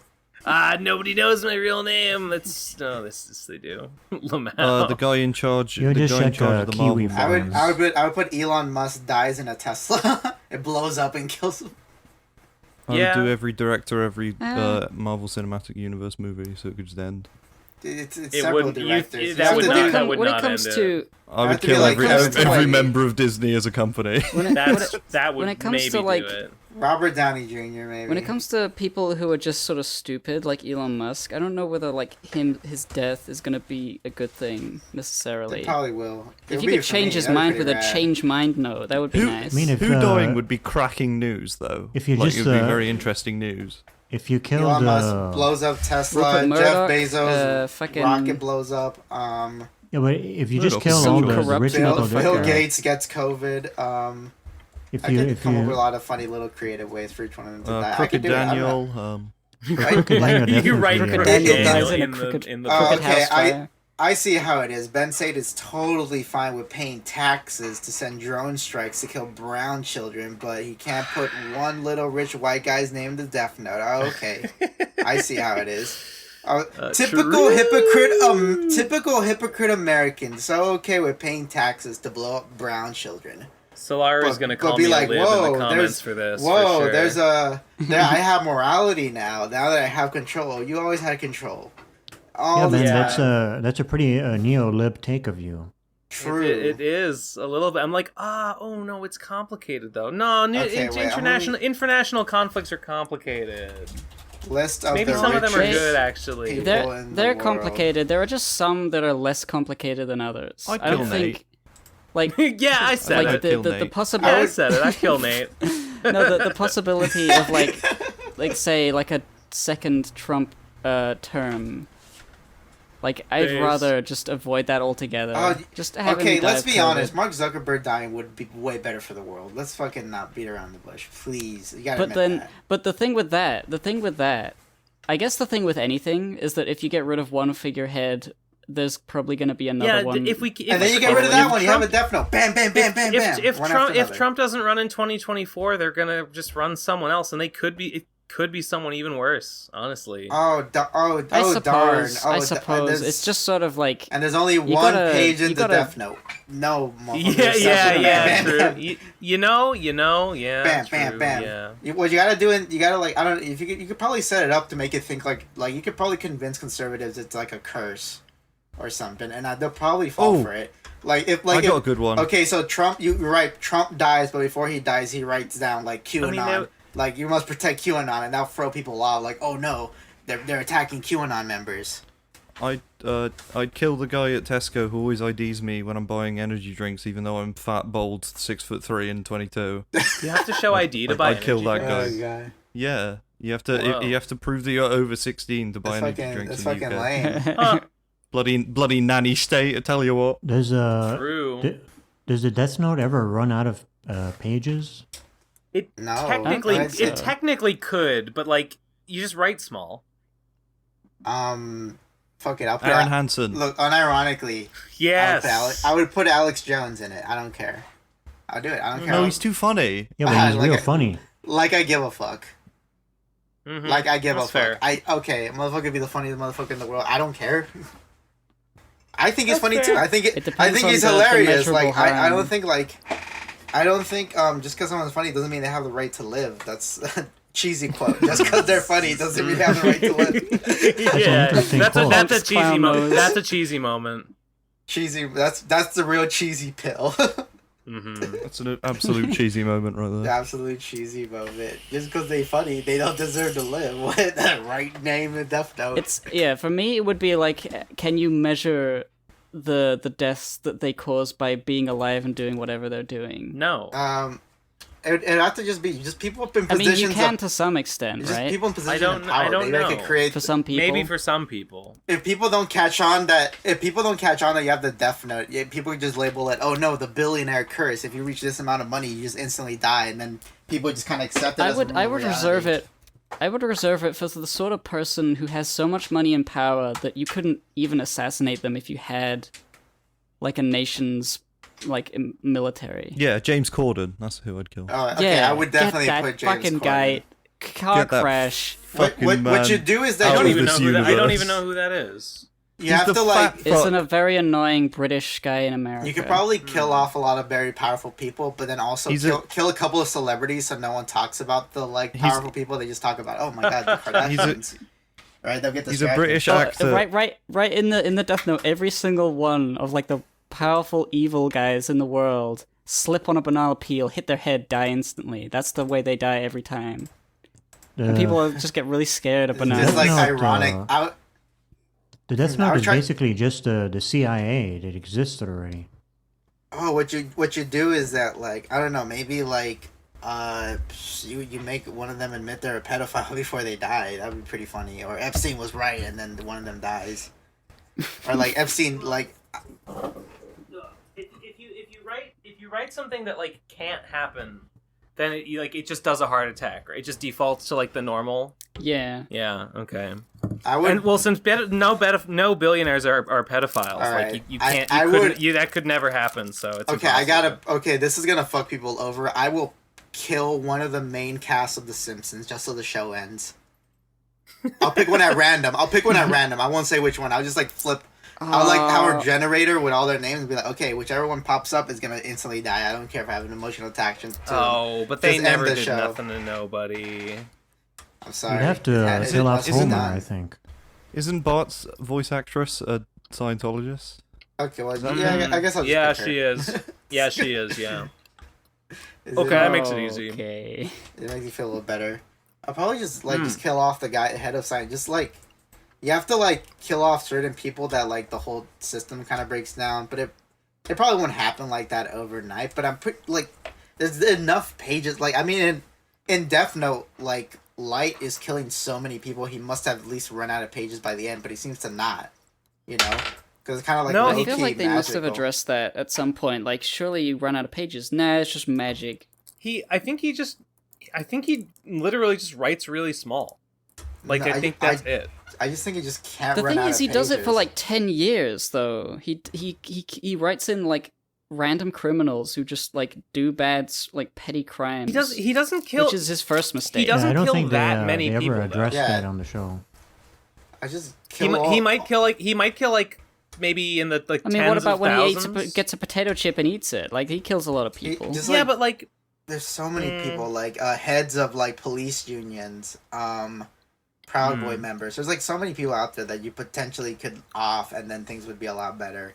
Or you can just convince people. I feel like superstition is gonna convince a lot of people that, oh man, Subby Creepy's fucking going on. Well, actually, you might want to. I think you the might want to problem- keep Alex Jones alive for the longest, just so he perpetrates his idea of the conspiracy, and that throws people sent off. If people really thought, that if I get over a certain amount of wealth, I will die, I feel like that would genuinely improve the world. Okay, if anyone who has over $1 billion instantly dies, and suddenly everyone is I gotta get rid of this money. I would probably look for a list of all the. They just lie about their net worth. All the Congress members they already do that. over.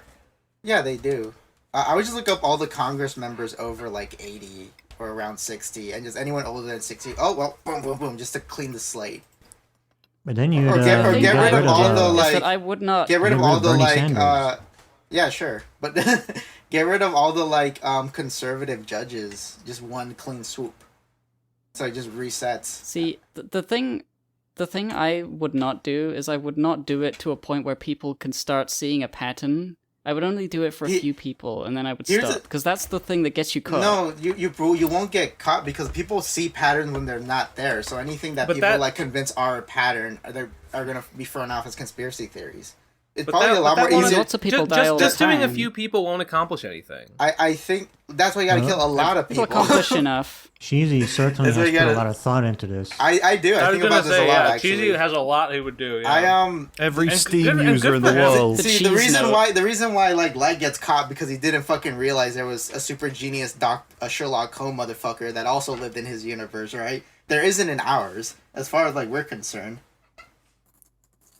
Unless it's unless Hillary uses her heart attack gun on me, but I'll just snipe Hillary. Fuck, I'll probably do that. You have to have a good balance of liberals and conservatives. So it gets Hillary thrown would off. be Hillary would be pretty high on the list. Yeah, if you You know what I if you should off do? I Hillary, should- if you off Hillary, people will be so distracted while you off a bunch of other conservatives. Fucking, things would be should, way better if fucking Mitch put- McConnell was gone. You know that for a fact. Yeah, sure. Someone else would just do his job. Then you off that motherfucker. Okay, I sure. don't run out of ammo ever. I have an infinite heart attack gun on my side, just like Hillary. Come on. If we killed whatever, yeah. The CIA actually should tried kill, making Mario. a heart attack gun a while ago. I think those were in documents that were declassified. How hard could it be? But the thing is, they failed. They couldn't actually do it. Oh. Guys, what if you Death Noted Mario? That'd Wouldn't be that pretty be easy. so You just fucking definitely out wacky? Shigeru Miyamoto. Everybody playing Mario at the No, time would not lose a Shigeru life. Miyamoto, just Mario. Every time you boot up the game, Mario dies and people get really upset. I would probably Everyone who's playing it at the exact moment you do it just loses one life, and that's it. maybe you could off. He just comes back. Nobody notices anything wrong. They're like, what killed me? And then life moves on. But you have to write his full name of Mario. I'll probably definitely or his nephew Luigi Mario. I'll probably Nephew? I'll probably definitely the all movie. the Japanese But it's called legislators who are brothers. stopping But they're smoking weed in Japan. Next voicemail? Sure. Next fucking voicemail. Before the FBI knocks at my door. Yeah, before we get on a list. I feel like that 3-second voicemail got a lot of mileage there. Yeah. I'm eating more Baby Bell, by the way. Of course. It's great. You cheesy bastard. I'm even cheesier than a certain clown. Taking the real cheese pill right now. Oh yeah. Next one is called The Final Solution. 3, 2, 1, go. To exist as an artist today, you have to perform two camps. You got the morals and you got the aesthetics. Morally, Sarah says she beats Andrew Hussey out of the park. She is an ultra-inclusive, ultra SGW, pronouns on bio, ex-Tumblr kid who... Oh, I'm so impressed. Puts trigger warnings in everything. She makes sure not to hurt anyone. While Andrew Hussey is like a lazy sleazebag who explore his workers and give me a kind break. of a piece of shit. But aesthetically, he made Homestuck. That is a work of art that you guys value a lot. While she makes like fucking gospel videos that people will forget in 3 days. So I think that's where the conflict comes. I mean, and also Ben hates women.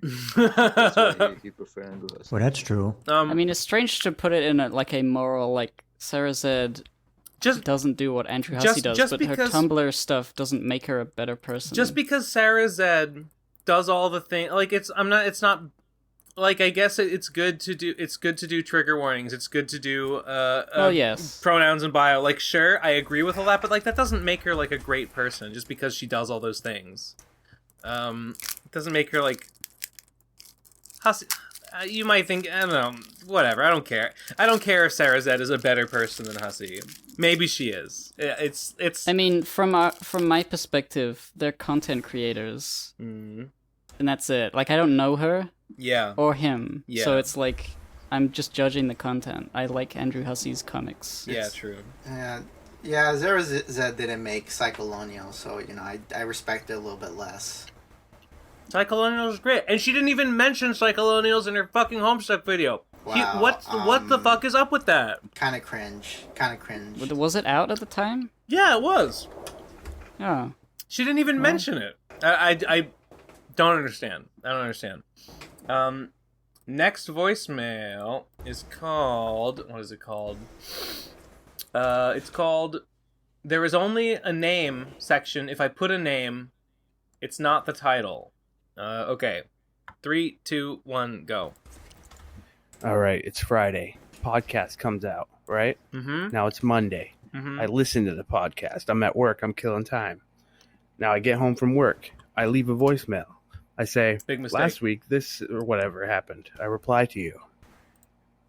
A few days later, new podcast comes out. I'm not on it because it was already recorded. 7 days later, the next podcast comes out. Fucked up. My voicemail's in it, and I say, hey, guys, last week this. And you go, last week? That was 2, 3, 4, 5 weeks ago. Ben, what the fuck? Do you not understand your own schedule? No. You're gay. Yeah. But that last part is true. Very true. I understand why it's a bit weird, but like I don't want to think about it Just try to avoid any saying more than last you do. week. I don't want to think about it any more than you do. So I know we're operating across like almost a week-long temporal gap here. So I'm just gonna pretend that it doesn't exist. Because like it's fine for me, and it doesn't cause me a problem, and it's your problem. You need to alter your life to better benefit this guy. I could change my life to better suit your mood. Okay. Gotta work for the collective, Ben. Nice. Carlos Santana. Okay. Next one is called Untitled by Elwood Edwards. 3, 2, 1, go. All right. First off, whatever you said in reply to me, Ben, you're wrong. Yeah. And I just like to say L plus ratio plus you fell off plus you're white. Anyway, Gib, you're cool. Got him. And Tom, you're not dead. What do you mean I fell off? What does that mean? I'm not making the hits like I used to be? You're not cranking out the bangers fell anymore. off is like to have fallen off the big money, and now you're doing little baby jobs for babies. I think that's what that is and means. I always did little baby It's like a jobs for disparaging thing babies. for like, you used to be big, and now you're just frying burgers and taking shit. Just very specific. Simple burger flipper Ben Saint has become. Yeah, you used to be big with your Christian lecture, but now not so But big. now my second one is Ben, you used to be big when you were bad. Ben, you used to be big when you were friends with Digibro. Now you're enemies with Trixie Sis. Yeah, I've definitely that's a big downgrade for sure. Sure. Yep. Next voicemail is called "A Message for Gib and Take" from berserkchip@gmail.com. 3, 2, 1, go. So Gib, I just wanted to let you know that you're my favorite PCP member. You're super cool and smart and really funny and based and not cringe in the slightest. Whatever, dude. And something that you said in an episode years ago was actually what made me become a PCP fan, because it made me laugh so much. Somebody in one of the episodes was it Life is ruminating the on Cage and Death is a Key? what sumo wrestlers eat to maintain their big weight, and you interrupted them and just said chicken nuggets, and it was the funniest fucking thing I'd ever heard. I don't even remember that. So I just wanted to let you know that you're cool as fuck, and that you should never doubt yourself because you're awesome. Chicken nuggets. Okay, thank you. Man, you're awesome, Thanks. dude. It's true. Yeah, I agree. I really fell off after that chicken. You fell off, and you're white. That was the peak of her career. And Ratio, and the other one. and L, and you're white, L. and you're British. Huge L. And you're British. Huge Oh, L. yeah. You're British. So, It's a bonus you know. stat negative modifier. British is a minority. You're being slurry at me. I'm gonna flinging slurry at me. I'm gonna put you in a blender and turn you into a slurry. No, don't do that. Oh, please don't do that. We're doing this. Next voice. Now I'm gonna be chicken nuggets. Chicken nuggets. Next voicemail is called On Jesse. 3, 2, 1, go. Was Horseshoe Finale really planned from to be the beginning some pro wrestling storyline, or did Jesse have a vague idea that he just improv'd and came up with it later? It wasn't supposed to be the beginning. It was he started it after Horseshoe Finale. He did sort of start another storyline that he abandoned. Horseshoe Finale wasn't meant to be the beginning. It was meant to be the end of the storyline. Right? I think. Wait, what? Is he asking whether Horseshoe Finale was planned to be the whole Horseshoe Saga was planned to be a wrestling thing? I think he just likes wrestling and he wanted to cut a promo because he likes doing that.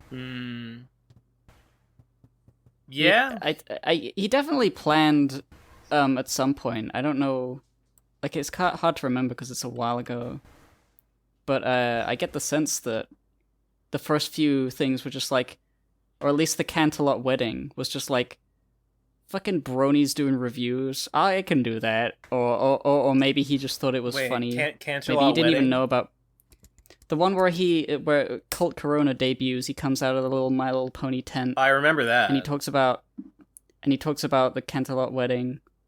And I don't know whether he was riffing on pony reviewers yet, but at some point he thought, wouldn't it be funny if I did a whole pony reviewer thing? Yeah. And then it turned into a bigger project as it went. Yeah.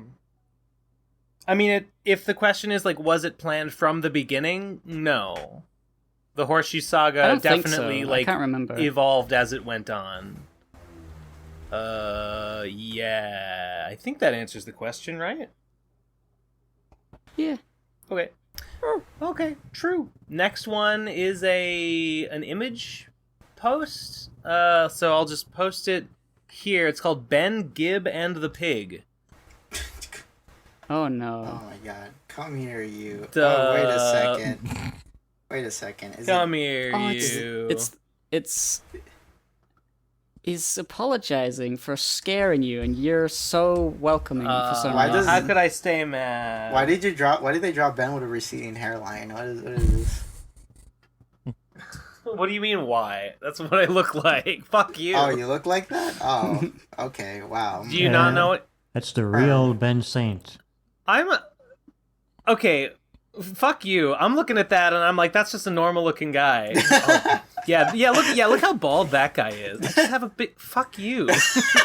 You're the one with the problem. Not me. Okay, all right. That looks Ben, like a full head of hair. Clearly, I pushed the button here. I am sorry. This I'd drawing like has to a receding hairline. You don't. It doesn't. It looks just like a guy. Fuck. Okay, I'll fucking end you. I'll fuck with you. Look, it's fine. All right. I'll fucking go to California. No, you and won't. Kill you. Okay. You You're won't. Right. You'll never. This is I'm not doing that. You won't. I'm not doing that because I'm afraid of flying, so I'm not going to do that. This is like that time that Maddox cropped the camera to take away his balding head from the video. Did he do that? Well, somebody accused him of doing funny. that, but he declined or refused the claim. Gib has Lord English fucking like rainbow energy. Yeah, I was gonna say I like it's like cyan, magenta, yellow, and the big spiky teeth. And you're so I don't know what huge. I'm doing with my hands. I'm some sort of. You're like monster floating up there. in. You're like a Lisa mutant. Yeah. Yeah. Pretty cool. This is I like cool. it. I like it. That's I a good love the picture. pig. I Bring like back that. bring back the pig. You know, we were too hasty. Next voicemail. This is the last one. It's called "Can't Afford the Bus." Frowny face. From Jamie Sims 99. Jamie.sims99 at gmail.com. 3, 2, 1, go. Hey Ben, can I borrow £6? I need to get the bus home. £6? Was that Simmsy? Well, what's your answer? Cost £6 for the bus? Yeah. That's like $8. Peak time in Bristol, man. Peak time? What the fuck? It's like $1.90. It's like $1.90 to take the bus here. Fucking yeah, all right. In the middle Here in communist America. Yeah, in fucking Miracle Land or whatever the fuck it's called. Yeah, Tinsel fucking La La Town. Land. the fucking roads are paved with gold, and you pay gold to get on the bus. Wait, yeah, man. that's like that is really quite expensive. A London fare. Look, if you need for like if you any need distance it, in if you London need it is for like a bus ride, $1.55. if you need it for a bus ride, you got it. Okay, but you gotta buy me some what's like a stupid British slop you would eat over there. You gotta buy me like some haggis or Mushy something. peas. Some That's haggis. Scottish. You wouldn't find that Whatever. in Bristol very easily. Whatever. Okay. You got wait. Haggis is great. You gotta buy me a smack bar and pea wet. What? I don't know what that is. That sounds like You gotta buy me a smack bar Makimbo with the pea wet. That sounds like a sex move. It's when you put. Gib, It's when do you know put what a that is? chicken. It's when you put a chicken pie between bread, and then you put the water from the pea soup on it. You put some pea soup on your sandwich, which is just a pie between bread. Is that what you think we do? I saw it. I saw the video. I've seen the proof. What about a blood pudding? I had Chinese food last night. I actually like blood pudding. I tried blood pudding once and I liked Black it. pudding is good. Or That's yeah, all right. black pudding. I had it for breakfast. It was pretty decent actually. It's good when it's salty. Pudding. No. There's a difference between blood pudding and black pudding. Black pudding, paradoxically, black pudding is the one that is made out of blood. It's the good one. Damn. Yeah. So what's blood pudding made out of then? Black. It probably also has some blood in it. It's made out of black. Yeah, it's made out of squid ink. It's made out of the color black. It's made out of condensed void energy. Void. Fucking a void between two slices of bread and pea all over it. Oh god, hey. you Brits, how are you? I've got I've And got some bad weed. news. I've got bad news. We've actually got 2 more voicemails. Oh my god. No. Oh my I'm God. sorry, they arrived just We now. have to Speed run end the them, speed episode run it. before there are This- more this one- voicemails. This one is called Message for Simmsy's Balls, and it's from SimsyFan333 at hotmail.com. So I guess let's give this one a listen. In 3, This 2, one isn't 1, me. go. Hello, Simmsy. You big smelly willy.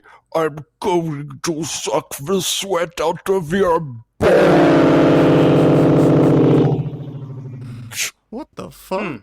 Your balls are mine for the taking, Simmsy. How did Well- they know I was so sweaty? What the fuck? This is weird. That's the thing. It's obvious, dude. It's obvious. Everybody Who was that? knows. You got a voice. It's just in the voice. We can tell. Listen, who was that? Own up. Come on. It was you, Sims. That one wasn't From the me. future. Who else would do this? I'm scared now. I don't like this. Just look up Simmsy fan on Twitter. They might. That answer. Yeah, it's probably one of your, SimsyFan333, but it's spelled with 1 M. It's probably I blocked one of them, your sorry. biggest fans on Kiwi Farms or something. Because clearly SimsyFan333 with 2 M's was taken. Yeah. It's too popular. Next one is called Apathetic Android. This is the last one. 3, 2, 1, go. I hate the Procrastinators podcast. I fucking hate it. I can't Then stop listening. a single point without literally every single host constantly, like vultures, try and jump on me and cannibalize my point to the point where it's unrecognizable. I like the idea of a robot listening to a podcast. For some reason, it was really funny. Sounds more like a demon. In my head, so- Why is he listening if he doesn't even like it? He's a bad. robot. He can do anything. Well, there's plenty Someone- of people in the comments that listen all the time and they hate it. Yo. True. Shoutouts to you guys. Shoutouts to the commenters. Sorry, the podcast is what it is. I know none of us are happy about it, but I'm sorry. I'm so sorry. we've all gotta deal with the hand we're dealt in life, and this is what we got, and this is what you've got. When life gives you the Procrastinators podcast, you make what do? you make the Gamer Zone. You make Gamer Zone out of it. You make wasted content out of it. Oh, finally, you make a better podcast. You're right. You make voicemails. You make comments. You make the best. You make Bandcamp albums. Well, guys, is this the end of the Pizza Party podcast? Finally, we found it and we ended it. We better end it before we get more voicemails. Ah, my God. Yeah. No more voicemails. No more. That's it. That's the cutoff point. Alright, no more voicemail. The Patreon.com/ the Procrastinators podcast for something. I don't know. I'm sure For there's bonus episodes there episodes that on is the worth PCP Minecraft getting. server. Oh, sure, yeah. Yeah, sure, whatever. And speakweb.com/PCP voicemail if you want to be one of these fine fellows. Fellows or fellas. It's gender neutral. It's either or. Yeah, in the these fucking part of the show. Road to Radcon backers, remember to send your change of address if necessary to the Kickstarter. If you didn't order the book but you want it, I will be selling the extra. I probably have like 20 extra copies at the end, so I will make another post if you're a late comer. But you're like, I want the book. I'll be selling the book over Patreon. I'll make like a tweet about it at some point in the future. But there's limited supply, very limited, very limited. Didn't get that many extras. So okay, just putting that out there. And I think that's all. I have to say about that. Any final words? Read Bros. Villainverse. Read Villainverse. Okay. Read Villainverse. Yeah. Yeah, read Villainverse. Read I would say read Villainverse Villainverse. This podcast really reminds me of Villainverse. Give me Villainverse vibes. Big Villainverse. You ever seen the Simmsy's art? Big Villainverse vibes from that. Yeah, I'm getting a new microphone tomorrow, so I'm probably gonna start live streaming regularly now that my audio won't be poo-poo diarrhea. You're gonna live stream. You're gonna live stream yourself reading Villainverse, guys. So you yeah, gotta get on the exactly. stream. That's the first. Exciting stuff. That's the first stream. Okay. I'm just gonna be tracing all the art from Villainverse and yeah, he's gonna drop making their with... boobs smaller. Yeah, smaller. No, wait, bigger. Wait, I got Wait, confused. what? I forgot what I do. Oh God, who is even happening anymore? Okay, I guess that's the end of the show, and that's the end of the show, and goodbye, and see you next week. Goodbye. Love you. Bye. Bye.